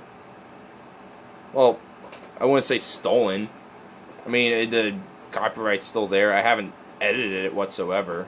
It was just from the original spot. I mean, I collect pictures, bruh. I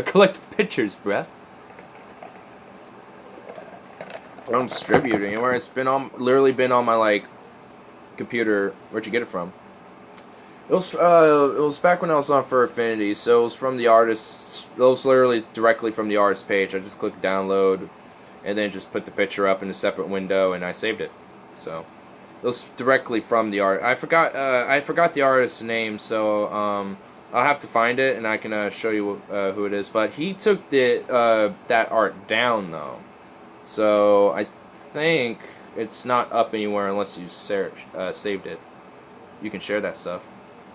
Oh yeah, I mean I can, if I find it, I could probably just DM you it. And also just various other things in my little Snow Leopard collection. Like, when it comes to all my Nobody Gives a Shit, what do you think E621 is? Well, yeah, I mean, seriously, no one really does give a shit. As long, like, E621 is where people post art, and eventually somebody will, you know, find out who the artist is and link it to them and show the source of where the picture was found.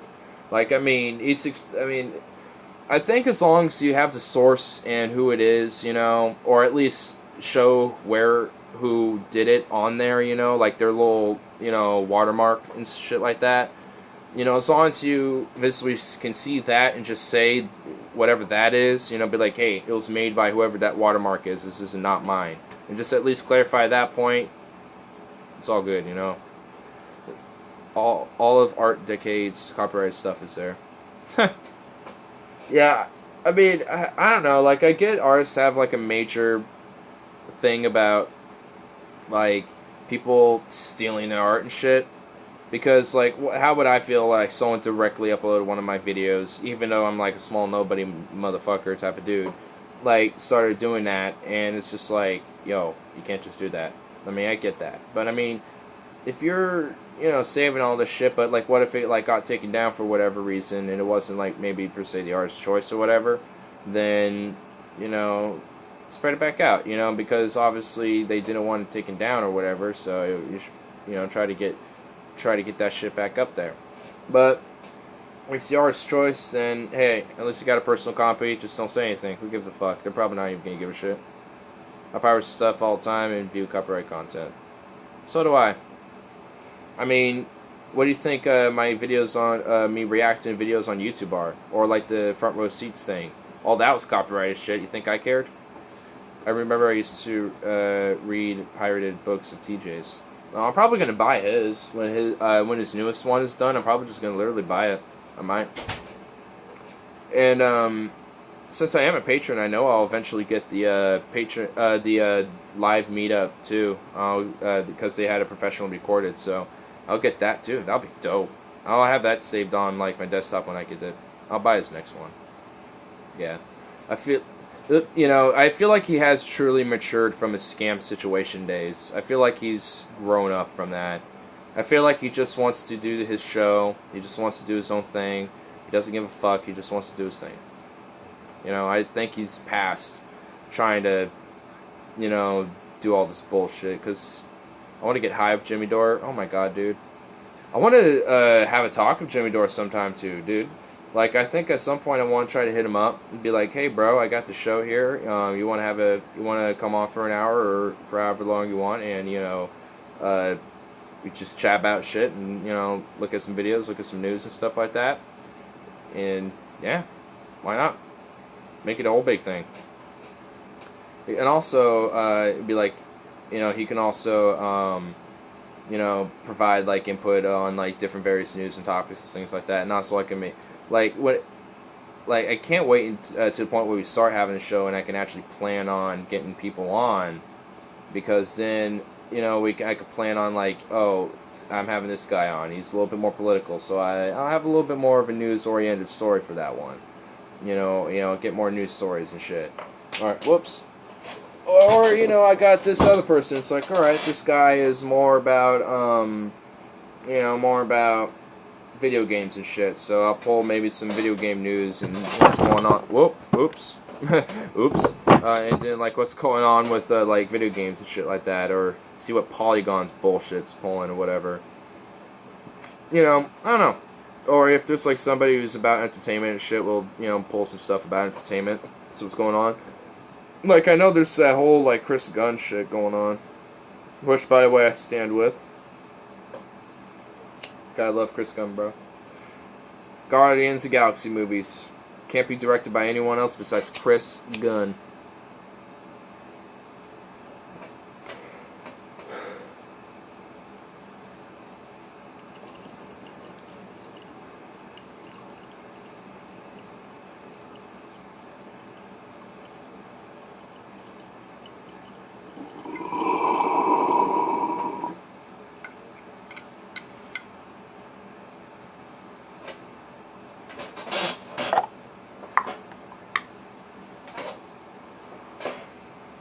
But what about evangelism here at home? You know, the only people that actually spent a lot of money on doing this, they're in a fight with the president right now. That's why I'm like, I need everybody to back off the Koch brothers for a moment. Granted. Why? Because you just got a check for them to say that? But out of all the conservatives out there, they were Defend the rich. Go ahead, keep doing that. Totally a populist idea. Defend the rich. Great idea. Totally a great idea. Let me have some talking points that defends the Koch brothers.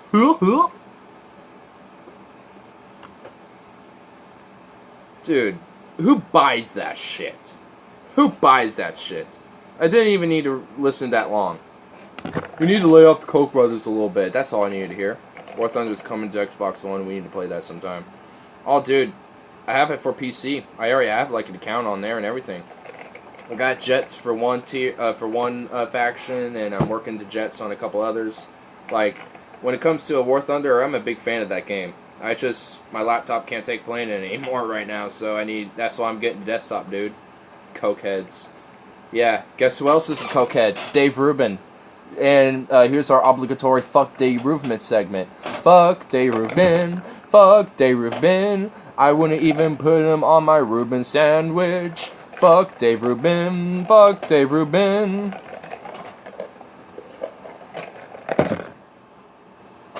I have a PC with it. Nice, dude. Yeah, it's a fun game. I know they have been doing ships lately. I want to play sometime. Oh, fuck yeah, man. Yeah, DM me your yeah, when I get the desktop, DM me your War Thunder name and I'll friend you. And if you have Rising Storm 2 Vietnam, oh, we gotta play that too, dude. And if you haven't, get it, bro. You gotta get it. I'm gonna harass you until you do. I will. I don't give a shit. Like, it's awesome, man. Thank God I never gave him 1 cent, even when I liked him. Yeah, man.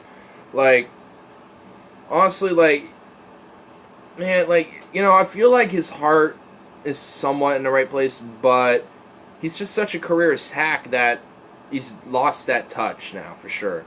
Like, you know, back when, you know, he was, especially, like, maybe starting to branch off 2A2, when I first heard about him and shit, starting to get into the political sphere of YouTube and shit, I was like, you know, this guy seems like he's starting to the right place, very interesting type of figure. But when I started to learn more about him, and over time, and especially over the years now, it's just like, wow, what a careerist hack. Glad I never really opened up to him instead of, like, Kyle, where I found him from. Because I checked out the talk that Kyle had with Dave Rubin. I was like, hey, this seems interesting. I'll go to sleep with this. I'll check it out. What's your thoughts on Sam Harris? I mean, well, here's what I do know about him. I know he's talked with Jordan Peterson once. I actually want to do an Ignorism talking with, on Jordan Peterson and Sam Harris. And I tried to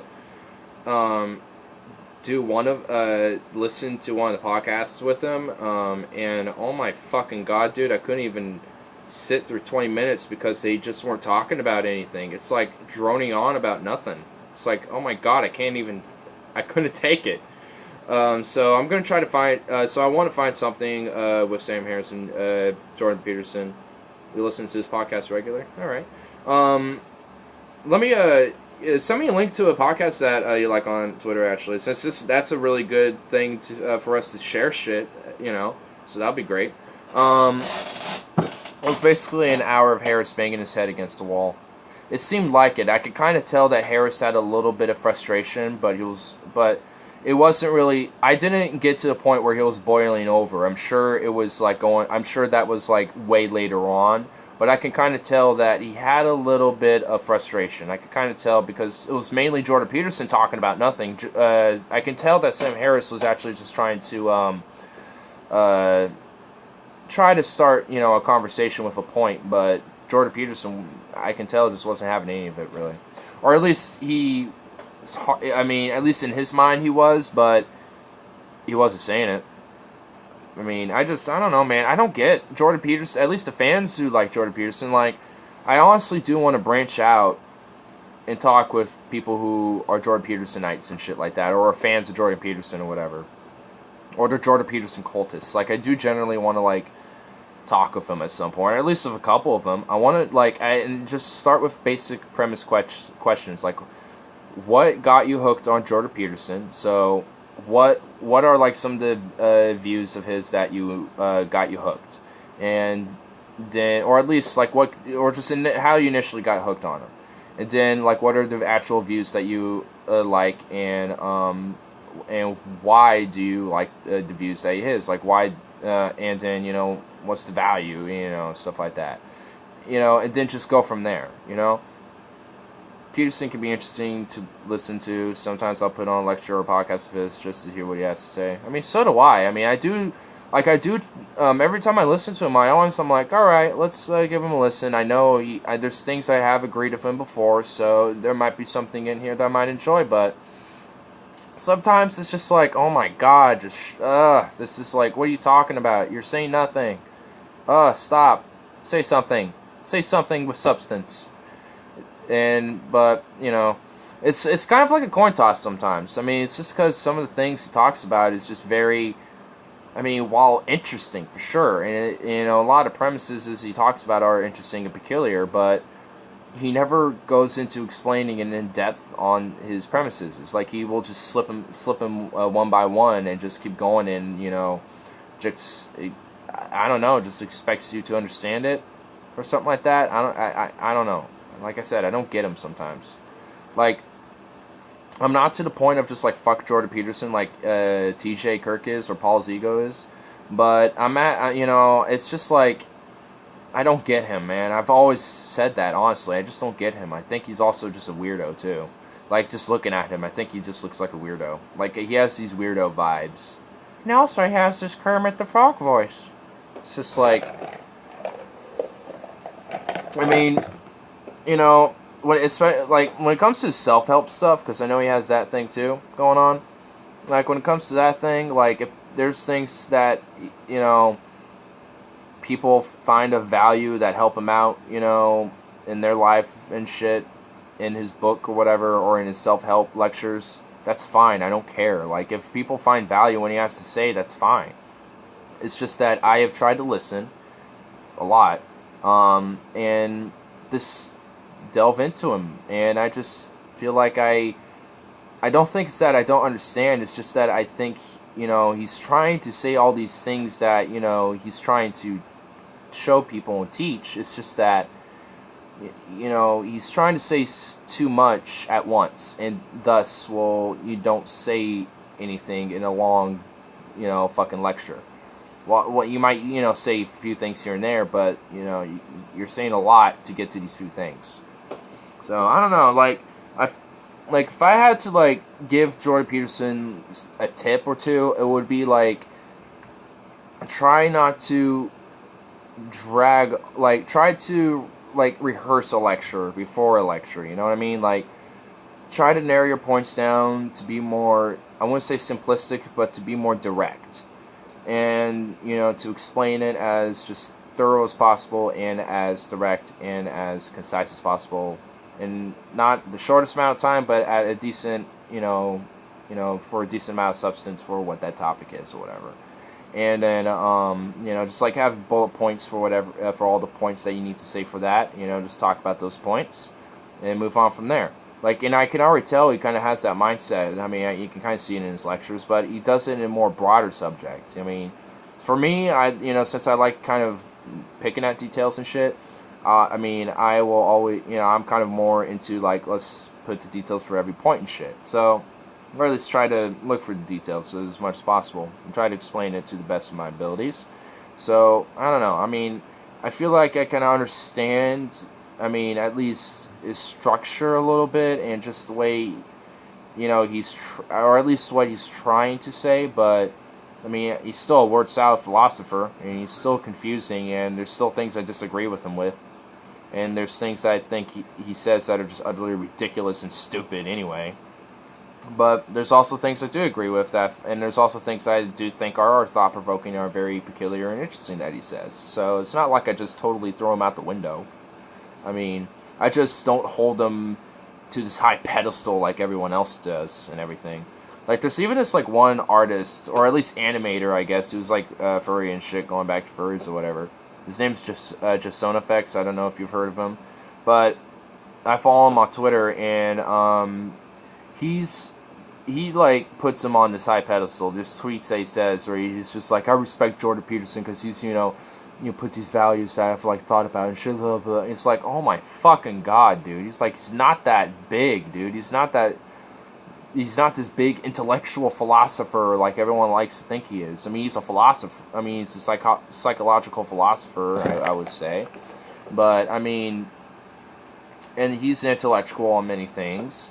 And he is intelligent, and you can't take that away from him. But he's not this big deal as everyone claims he is. Like, I don't even know how he got popularity. What was it? Because he like popped up, protesting, or at least his like view of this Canadian bill or Canadian law. And he showed up because people were allowed to show up and say what they feel about it or whatever, and he showed up or whatever and said how he felt, and or something like that. Is that how he got big? So it's just basically like going after SGWs essentially. So it seems like, I don't know. I mean, I just feel like people just take him far more than what he really is, and it's just like, I mean, he has interesting things to say, but I don't know. I just never been a fan of him at all, really. But I've never hated him at all either. I mean, frustrating and boring to listen to at times, sure. I would also probably say he's, just works out philosopher too. I mean, also, just, I don't know. I mean, I feel like there's just, yeah, that was it. Yeah, well, alright. Well, Bill C-16. Oh, okay.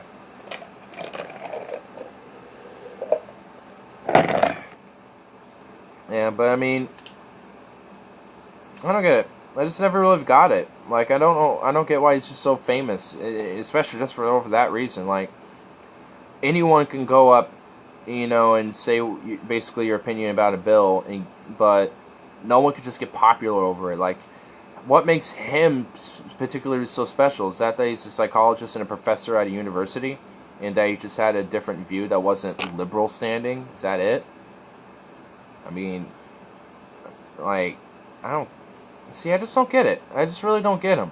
Like, that's why I honestly feel like I feel like my frustration is with Jordan Peterson fans, not Jordan Peterson himself.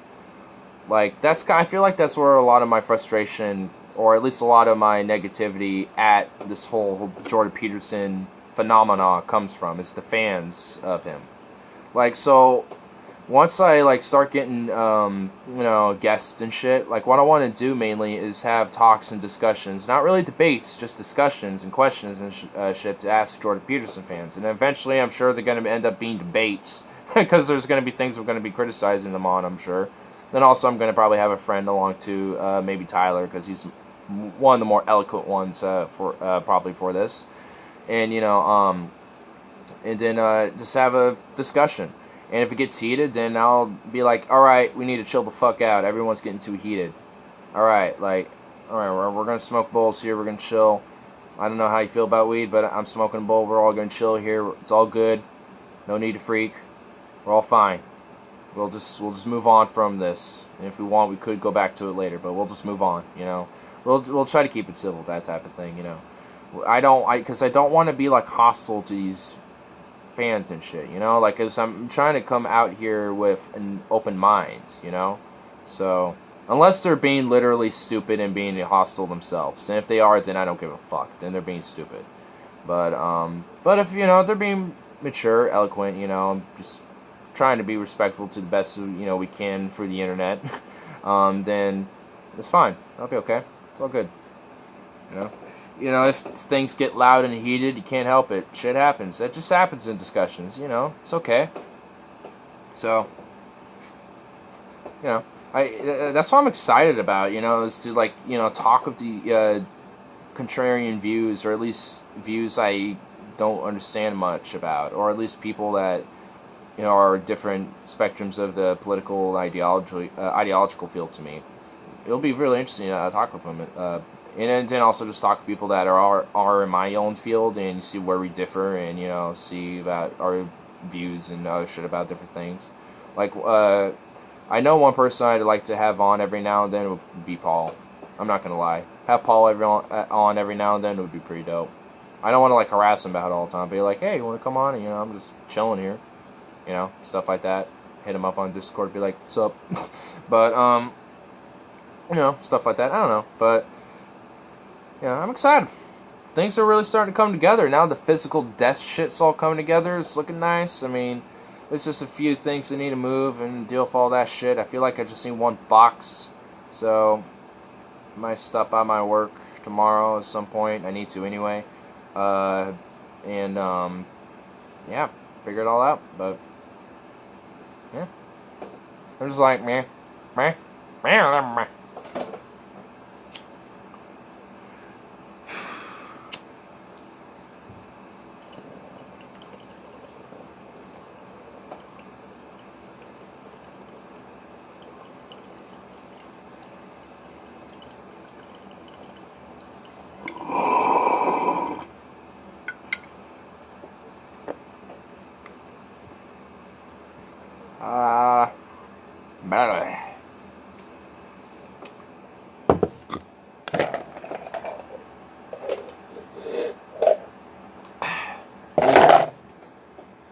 Nice. I've been making plans myself, so what I need to do. Grab the computer, grab the cats, grab some clothes. Further north in Mendocino. Grab the computer, grab some cats, and grab some clothes. That sounds like me, dude. Sounds like me in the bailout situations. Like, I'll grab my computer. We already got the generator loaded up. I'll grab my kitties. And I'm gonna grab a bunch of clothes. We got this. Let's move. I have no idea what's going on in that situation. Kind of reminds me of, like, it sounds like something Bubbles would say in, like, the Trailer Park Boys. He's like, I'm gonna go grab my computer. I'm gonna go grab my kitties. And then I'm gonna grab some of my clothes and we're gonna roll. We're gonna go. I love Bubbles, dude. I love the Trailer Park Boys. Ricky, Bubbles, and what was his other name? Julian. They also have a video too, Bubbles and Shit Rockers. I think it was like Rubber Belly or something like that, or Who's Got Your Belly. It's a really fun song. I love it. It's a good song. It's just like a song meant for giggles, but he plays it with Alex Lifeson, and then he was with the little midget guy who killed himself recently. I forgot his name right now. Von Trainer or something like that. And then was also with Sebastian Bach too. I mean, because he's big fans of all of those guys, so they're able to all like just kind of kick it and hang out and shit. So that was like, oh my god, that's awesome. But I've always liked Trailer Park Boys. I don't know about you.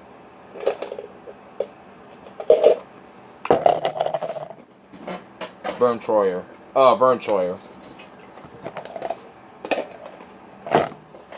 I was kind of close. I didn't remember, but I was kind of close at least. But,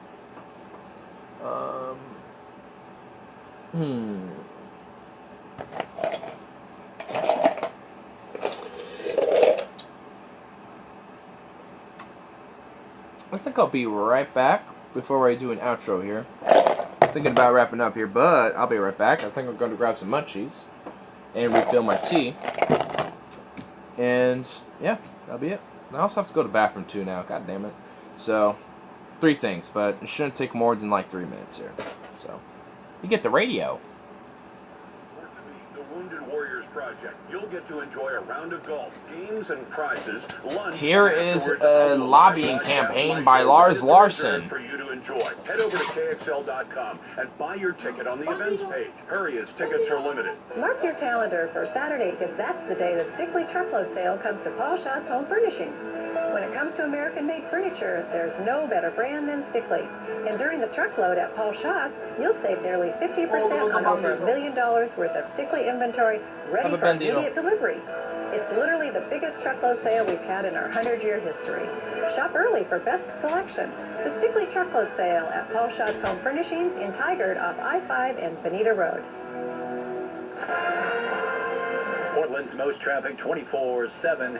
North of town, road repairs on I-5 southbound. The right lanes are closed overnight. Interstate Bridge to Swan Island. South of town, 205, we've got repairs going on northbound. Left lane is closed from 10th Street to Highway 43. And southbound 205, the left lane is blocked from Stafford Road down to the 205 I-5 interchange.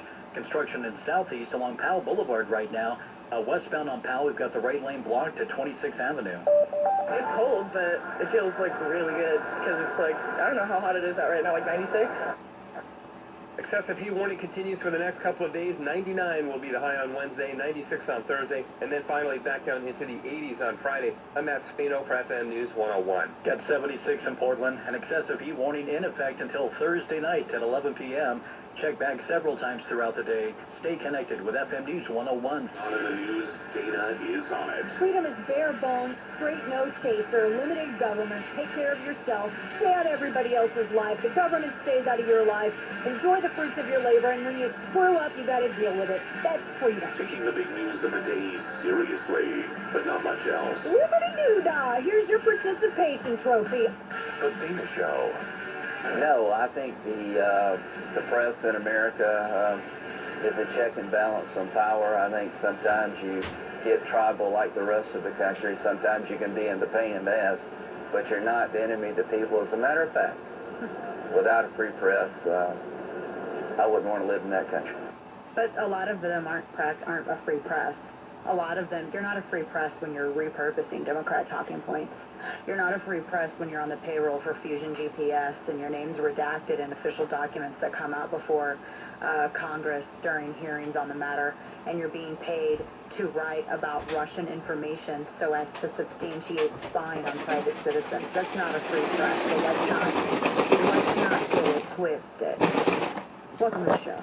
I'm Dana Lash, at D-Lash on Twitter, official Dana Lash on Facebook. Well, greetings. So there's the difference there. There's I've been addicted to these lately. Big. I have an addiction. Fuck, thanks for falling. I've been following this story about the Senate Democrats who have a bunch of proposals. They want to regulate all manner of digital platforms. Oh, really? They want mandatory location verification. This is one of the things that's being... Let me just share some of this with you. It's a draft policy paper from Senator Mark Warner titled Potential Policy Proposals for Regulation of Social Media and Technology Firms. Now, what's crazy about this is that I'm trying to figure out like what they somehow laws are different because, you know, technology now. Speech is different because of technology now. It's essentially what they're suggesting. They want mandatory location verification. This is what they think is going to help us. Forcing social media platforms to authenticate and disclose the location of all user accounts or posts. They want mandatory identity verification, where you have to authenticate identities and allow only authentic accounts. Okay. They want they want bots labeled and penalized. They want to define popular tech as essential facilities. They want to make them as public utilities. Is there more to that? Provided by or is that all you gotta say, lady? Reasonable and non-discriminatory terms provided by the government. They want disclosure requirements for speech online. They want spending for cybersecurity. Really? They want the algorithms that these companies... Really? Cybersecurity. Yeah. I don't know, because we had a hacking in the 2016 elections, you dumb fuck. Interoperability between dominant platforms. They also demand that tech platforms... What you for dinner, bro? I had Doritos Locos Tacos with some sriracha. Ooh, that sounds good. I had some eggs with some onions, with a salt and pepper with maple syrup. With diced garlic in it. It's nice, dude. It's pretty insane. It's pretty good. Yeah, it was. This is what they want. Cybersecurity and disclosure. Democrats want to control everything. And the Republicans don't. And the Republicans don't. Unbelievable. They want to control women's rights. Now, do you think the Russians hacked it? If they did, do you really think they truly meddled with the election? You have, like I said, you had Senator like, did they literally go to these, like, voting machines and like change votes and shit. Did they truly do that, the Russians? No. They probably hacked the elections to see what's going on as it's going on, instead of just listening as the news is hearing it, you know, or, you know, to get results before news calls it, that type of thing, you know, or to see where predictions lie and shit. Like, you know, I'm sure they hacked, but guess how you solve it? Guess how you solve it? Cybersecurity, paper ballot measures instead. You know, this whole Russian meddling shit is not how you'd go about it. There's a solution to it, it's just not that. Like I said, it's not any different from what the left said would happen with net neutrality. They complained about net neutrality. They said big corporations would stifle speech, but now... Because they do. Why do you think Twitter has done that to Alex Jones? Why do you think they've done that to independent media? Why do you think they've done that to Kyle Kalinske on YouTube? Why do you think they've done that to the Amazing Atheists, who just got banned on Twitter for some dumb, retarded reason? My ex-boyfriend's family made it on. His family's probably sweating bullets right now.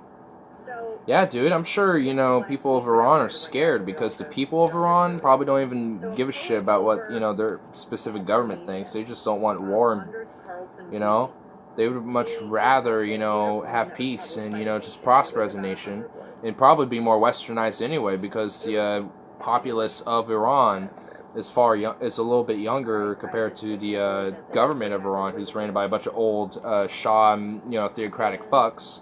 So, you know, they're far more open to westernization and are far more liberal, or at least more moderate, I should say. Maybe not liberal, but moderate to the Middle East there. They're pretty moderate. The people. Not the government, the people. So, you know, I don't know, man. I think the people really need to start, you know, protesting against the Iranian government, but my worries is that most of the young people are more liberal. Oh, especially now, yeah. Most young people in the West, most young people in the Middle East, I would sure, unless they haven't already been radicalized by Islam or far-right fundamentalism in general. You know, a lot of people in the United States are, at least the young people are, far more liberal compared to conservatism. It's not that there are young conservatives that aren't around. There definitely are. It's just that the rise of young liberals, or at least leftists in general as a whole thing, is far more popular than conservatism. At least in the big cities anyways. Yeah. I mean, there are definitely leftists rising out from the rural areas. Because of the internet, they're able to get more information because they can just easily access it from their phone or the computer. The rural areas are certainly more conservatives. Oh yeah, like it's the other way around. Like when it comes to rural areas, or liberals are definitely coming out, but it's more like at the rate of conservatives coming out of the big cities. It's, you know, it's not that many in big cities who are conservative that are young, but you will definitely see a lot more conservatives coming out of the rural areas, especially in the South. Like here in the north, you'll probably get a lot more younger liberals from, Iranian big cities.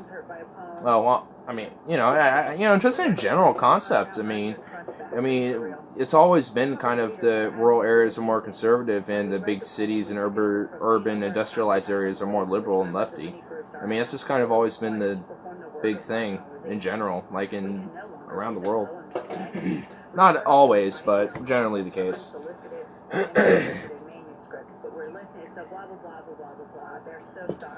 God, this bitch, I just hate her, man. All she does is just do smear tactics. The rural parts of Iran are very conservative, where the liberal young Iranians are in the cities. Yeah. I mean, if there's going to be a civil war, I feel like it'll be with Iran, and it'll be like an overthrowment, and I don't know honestly how it would go, dude. It could be a young, more like democratic backed guerrilla force versus like Islamic jihadists, basically. And be like another Syria, honestly, if that were the case, dude. I mean, Iran cannot afford that, because then that gets the U.S. ability to just go waltz right in there. There won't be that many repercussions besides with Russia, What's Russia going to do? Just do the same thing they've been doing with Syria, helping them out? I mean, you know, it's just like, it's... And I mean, that would really honestly set a bad precedent. Oh my god, that'd be terrible. But if the people can gain control quick enough, then maybe they can stop any of that from happening before it, you know, it gets worse or before it even starts. That's just depending how organized the people are. And considering that there have been mass protests in Iran before, especially due via the internet and things like that, I can see some organization going through the youth and the young of Iran and them doing an uprising. I can see it. But never did we apologize for a poem we published. It's part of our job to provoke our readers, a mission we took especially seriously in serving the magazine's absolute devotion to a free press. In my years at The Nation, I was inspired by the practical workings of a free press, relived by John Milton's assertion that, quote, where reason is free to combat it. She says the broader issue, though, is the backward and increasingly prevalent idea that the artist is somehow morally responsible for his character's behavior or voice. Writers have always presented characters with unwholesome views. F. Scott Fitzgerald, Charles Dickens, and Shakespeare come immediately to mind. That's the thing. That's it.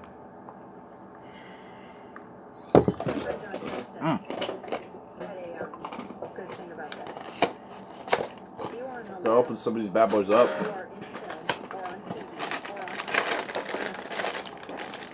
Fat myself out. Give me some carbs. Processed powdered weird cheese.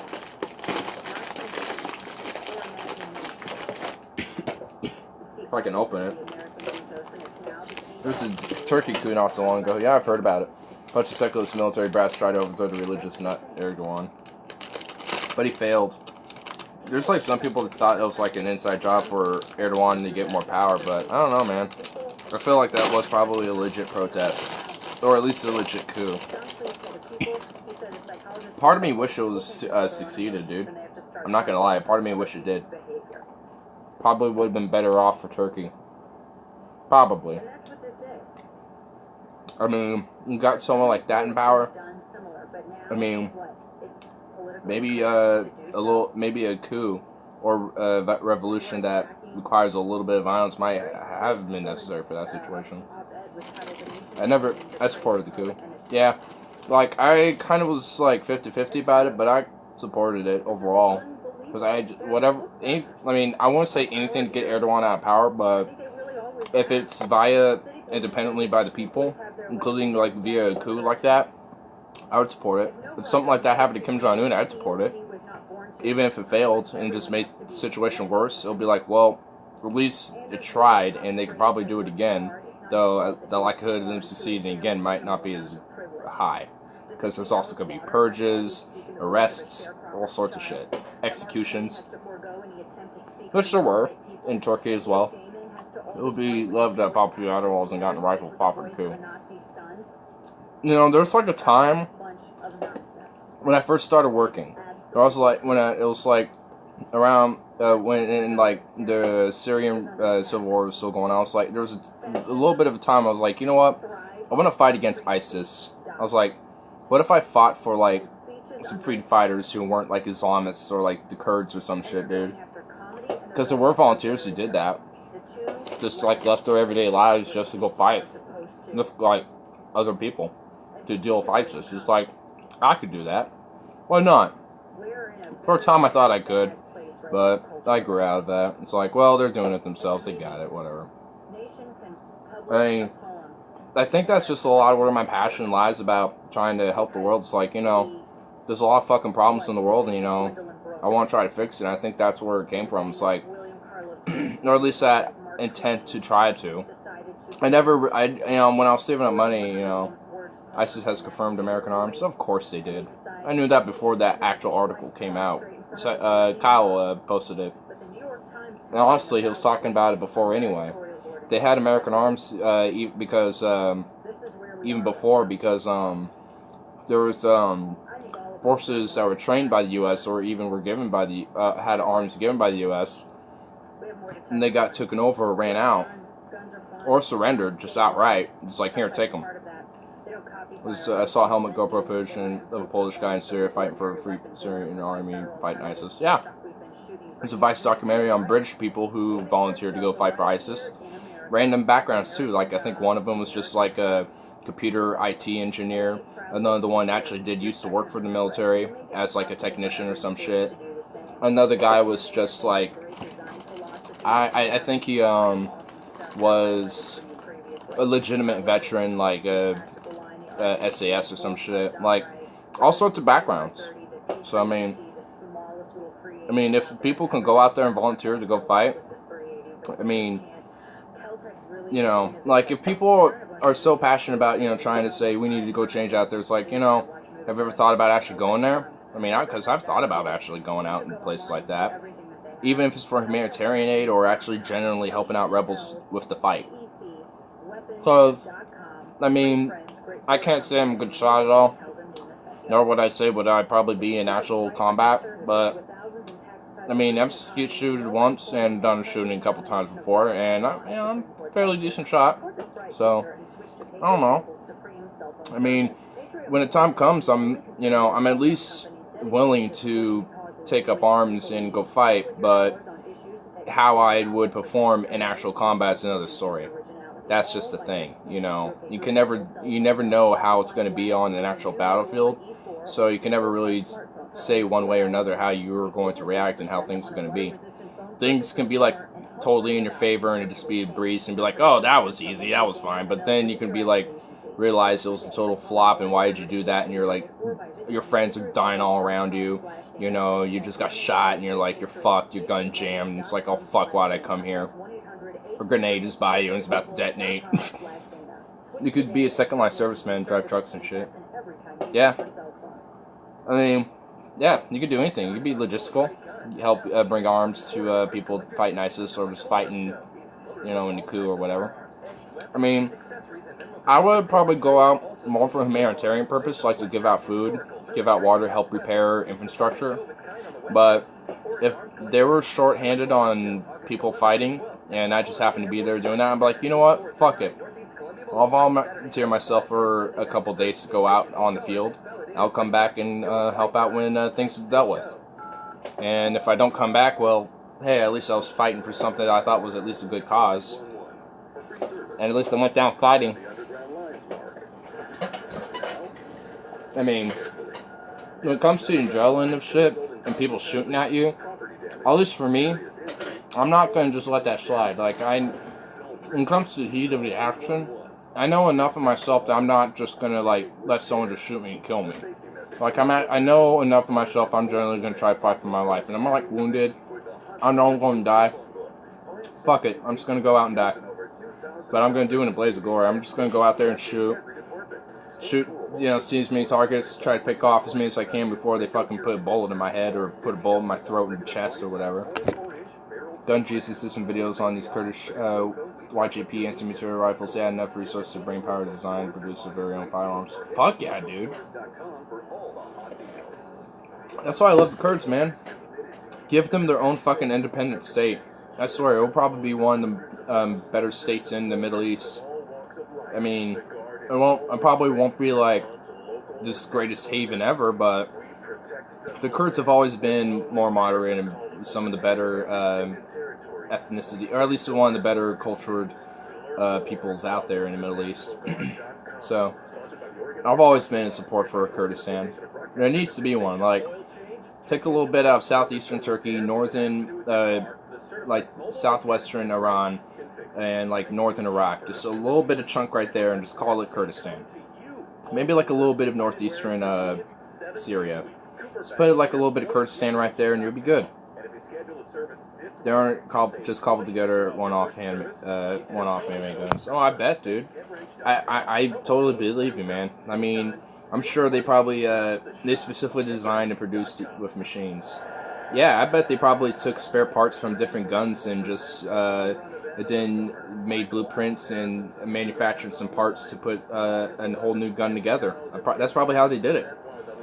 And, you know, if you're able to make some of that type of ingenuity in a fucked up land like that, and adapt to the land like that and to the resources to what you have, then you guys are survivable and adaptable in that type of scenario. So props to you. That's why, the Kurds are pretty moderate. Like, even when it comes to religion, they're not like women. There are women who are Kurdish who fight ISIS. Like, there are all women battalions of female Kurdish troops fighting ISIS. I mean, talk about being moderate. I mean, that's even more liberal than most Western nations, because there's no, I don't even think the United States even has like an all-female battalion of soldiers. I think maybe Norway and maybe like some of the Western European nations. Maybe, I don't know about the UK or France or anything like that, but I mean, I know the United States doesn't. I don't think Canada does either. But I mean, all female, like, I mean, even to an ISIS fighter, if you got killed by a woman, then you're destined for hell. You fucked up. Because so good. I want every single woman who's Kurdish to go fight and kill ISIS, dude. Let them all rot. They used them for shooting at trucks and cars. They could be used to stop ISIS suicide trucks. The Kurds still practice genital mutilation on both male and females. Oh, real? Oh, well, I think that's just a Middle Eastern cultural thing overall, and that needs to fucking change in general. I mean, it's even in the West, too. Mainly on males with circumcision, not really on females at all. I'm sure it happens still, though. Just on a far more of a rare of a case. But it's just, it's pretty... That's just absolutely fucked. And, if we help out, these Middle Eastern nations, at least in humanitarianly, then we have to also change it culturally, too, a little bit. We have to adapt their culture more Westernly. Yeah, routinely. Oh, fuck. Great. But I mean, that's why I say they're more moderate. I'm not saying they're this bastion, like I said earlier, because of course they're going to have the problems like fucking genital mutilation. Great. Like, I mean, there's obviously there's nothing you can do about it. There's obviously something you can do, like while you're doing humanitarian aid, have actual feminist movements go down there and actually, make a case in the Middle East. Honestly, when it comes to that's what feminism really needs, is to branch off internationally into places that are actually suppressing women, like Saudi Arabia and the Middle East entirely, like India, Southeast Asia, Bermuda, and shit like that. Well, not Bermuda, Brunei, places like that. I don't know why I said Bermuda. They're in the Caribbean, but you get my point, though. I mean, there's all sorts of places where women are genuinely suppressed. Like out here in the West and the United States, while there is some suppression still going on, of course, that, of course, still needs to be, called out, it's not as serious as what's going on in the rest of the world. Like, if feminism really moved out towards, like, the Middle East and started making big strides and making a big movement out in, like, Iran or Saudi Arabia, then I would be a staunch feminist right here, right now. But I can only call myself a traditional feminist because of the first and second wave feminist movements. But this whole new third wave feminist movement that we've had for a while is just fucking retarded. I just can't deal with it, dude. Can't hang with it at all. Anyway, I'm thinking about going to wrap it up here soon, and I'm going to finish this bowl. Probably going to do one little video. I don't know on what. I'll probably pull something up and talk about it, or pull like one or two things to talk about. And I'll probably call it a night. Enjoy my new desk. See how that feels, doing a talk. I'm loving the setup right now. I just need to get that. You saw how it is. You can kind of tell what I need to work on a little bit. So once I get some of that shit worked on, then that will. I think that'll be a good little spot. That'll be a nice little space. I need a different chair though. That chair I just need to get rid of. Third/fourth wave intersectional feminists don't want to help the Middle East at all. Islam is a religion and color, so it can't be criticized. That's the problem, because just because it's, culturally diverse in certain ways, they don't want to criticize it for where it's wrong. That's the problem with them. It's like, oh, they're okay for these things I agree with, so I'm not going to look at what's wrong with them. You know, you're just like, you're not being nuanced at that point. They're not, these feminists aren't nuanced. And that's the problem. Like, I mean, when women are generally being suppressed and you're just going to look away from that, then you're not a feminist at all. If anything, you're the misogynist. So if anyone wants to call these third and fourth way feminists and misogynists, it should be them. It should be themselves, not whoever all the fucking bullshit they're calling out, like us or fucking random white cisgender dudes and shit. These people who suffer the most are the ones who live under it. Yeah. I mean, it just takes just decent people to just fucking come out. And honestly, realistically, that doesn't seem like the case. But, there are people out there who are coming out of the woodworks who are trying to make that case. So, I do have like a sense of skeptical optimism when it comes to it. I don't know, man. It's hard to say that, there could be a change in this world when, I myself know can't change shit. I can just say how I feel about it. That's what I do here. And then, and then just watch it as it happens. I mean, sure, you could try to make an effort.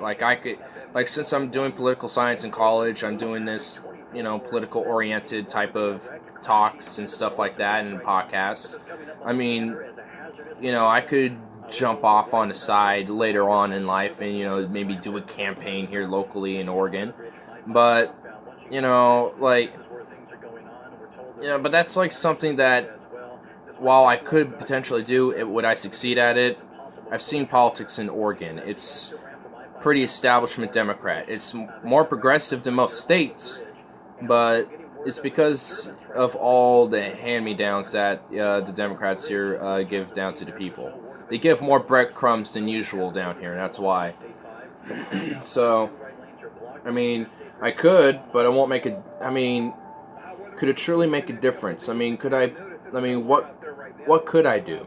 I don't know the first thing about campaigning. I don't know the first thing about all that. So, maybe down the line I'll eventually learn about it, or, I learn as I go, I guess. I mean, who knows? Who knows? So, or even being just a campaign manager instead, too. I mean, I could do that, and then, like, certain times of the year and shit, I will not be doing maybe this, and then my friends will be hosting it instead, and I'll probably come in every now and then when I have the time, and I'll probably still do live streams like I'm doing right now, when I'm not doing anything, just in between shit. But, I could probably do, something like that on the side, because I have ambitions in politics right now, shit's on fire. And I mean that in, a lot of ways. It's really intense right now, and the best time to get in politics would be right now. The world is on fire and literally dying, so there needs to be people who are trying to at least say something to make a change, to at least go out there to at least say their voice, even if they don't win. At least get that word out there, type of thing.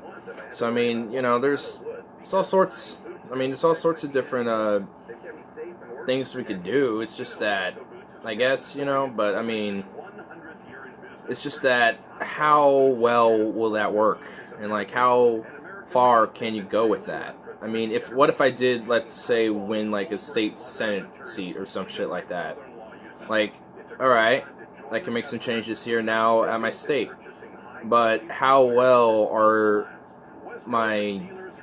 since we're close primary, I'll probably be Democrat, so how well will my Democratic colleagues work with me? And how willing are the Republicans opposition are going to fight back on me, or how well they're going to compromise. So it's just are we even going to get anything done? The world's fucked, dude. I know it is. So that's why I'm really nihilistic and pretty pessimistic about it. A lot of my optimism is really skeptical now these days.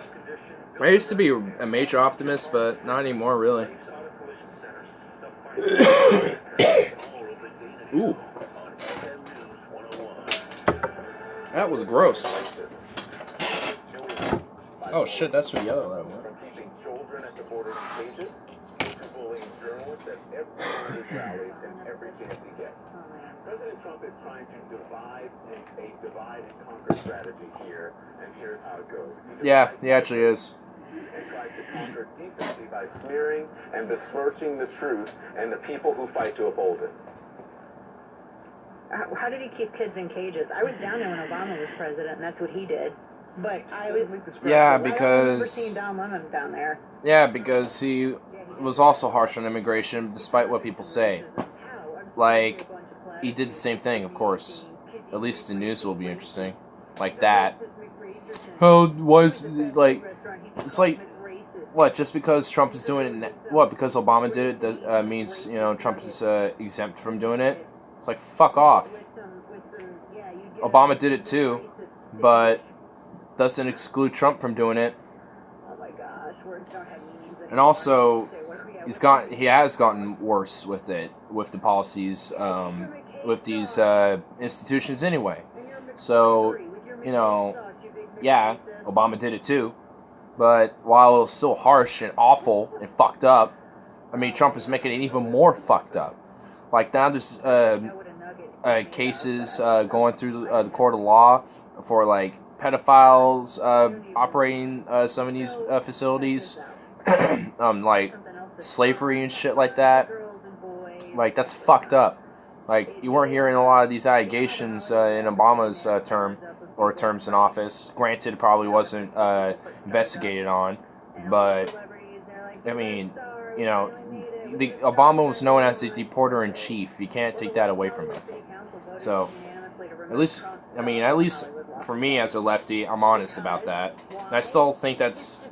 I mean, honestly, I was talking about Robert about this earlier. I mean, this whole immigration issue honestly isn't as big deal as people make it out to be, and it's mainly because it ties into a whole bigger issue, which is mainly the drug war for one, and also because it increases the poverty in Mexico and these Latin American countries, and then also these people get oppressed and suppressed by these drug cartels, and they try to flee. Granted, some are doing it legally, some are doing it illegally, because they got no other options. Maybe they're being hunted by the cartel and they have to leave like that night. They can't wait, for these fucking visas and shit. There's, go by case, and, then also our immigration policies just need reforms anyway. I mean, I'm a moderate when it comes to immigration right now. I mean, I don't see the need for there to be, like, open borders or, harsh walls and shit like that. Like, there needs, I'm in favor of moderate immigration. Like, vet people, case by case, and, if there's something suspicious about them, then either watch them or turn them down. Either way. And if, they're an actual terrorist or some shit like that, or like a drug cartel member that, you could find that down the line, then turn them down and watch them and, or detain them and question them and shit like this, and then search them. Like, I mean, there's things you can change about our immigration policies that are a lot better. I mean, it's just like, does anyone not know what reform means anymore? It's like, can we just reform what's going on instead of, like, abolish this, or we need to, implement this now? It's like, can we just fix this and, like, just reform it a little bit?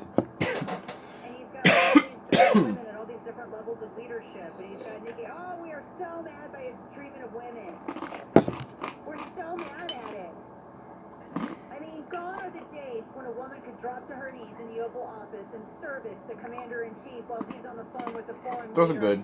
Yep. I mean, that was really treating women right. What are you getting upset about? Are you a Trumpkin, Kane? How dare you? What the fuck is she even on about? Spam people are very hardworking. Oh, I agree. Because I think they actually do want to, like, work hard to sustain for their family and for their lives and, to make a better, life for themselves. Like, I mean, never seen a homeless Hispanic person panhandling. I've seen a couple before, but it's like very, very rare. It's like, and if they are, they usually are still working a job and are still doing all right for themselves. Like they know where to find a shower, they know where to get hygiene dealt with and shit. Like they know how to sustain themselves while being homeless, and it's probably only been temporarily, and they're still living out of the vehicle, and they're all right. They're not just like some white schlob who's like drugged up and shit. So I mean, even if that is the case, they aren't giving up on society and shit like that, like a lot of homeless are, which unfortunately are either black or white.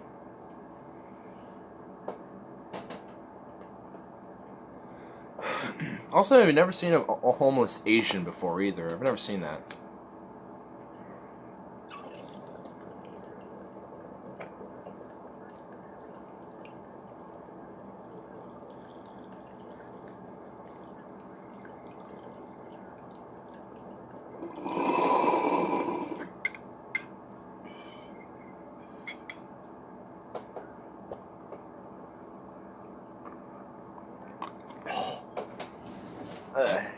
Alrighty. Well. Oh shit, it's almost 2. Well, I'm probably gonna either do a video or 2, or maybe just 1, and pull a couple things. I'll probably head to bed. Gonna hit the DMV tomorrow, try to kill that shit. And then I'm gonna work on my room some more, figure that shit out some more. But that desk looks beautiful where it is. I'm actually seeing how I could work it out, and I think it's gonna be alright. It's gonna be good. I still have a spot where I can sleep, even though my bed's fucking atrocious. Asians are thriving. Yeah, exactly. It's like they're thriving. They're not like homeless. They're thriving, dude. Oh shit. How do you do? I'm good. Alright, well. It's not the same with Hispanics or black people in this country. That's true, man. It's unfortunate. Well, anyway, my man, I'll be wrapping it up. And, a wandering Robert for you, if you can see him. Well, you can't. Whatever. It's okay. Peace out, Domingo. I'll probably be seeing you tomorrow, my friend. And, don't be smoking that bong too much without me, my friend. Don't be smoking it without me too hard. Better share with me. Don't let the homeless Asians get to you, boy. Don't let the homeless Asians roast you and molest you. Giggity, giggity, swiggity, biggity. Alright. Peace out. See you all around next time. Bitches.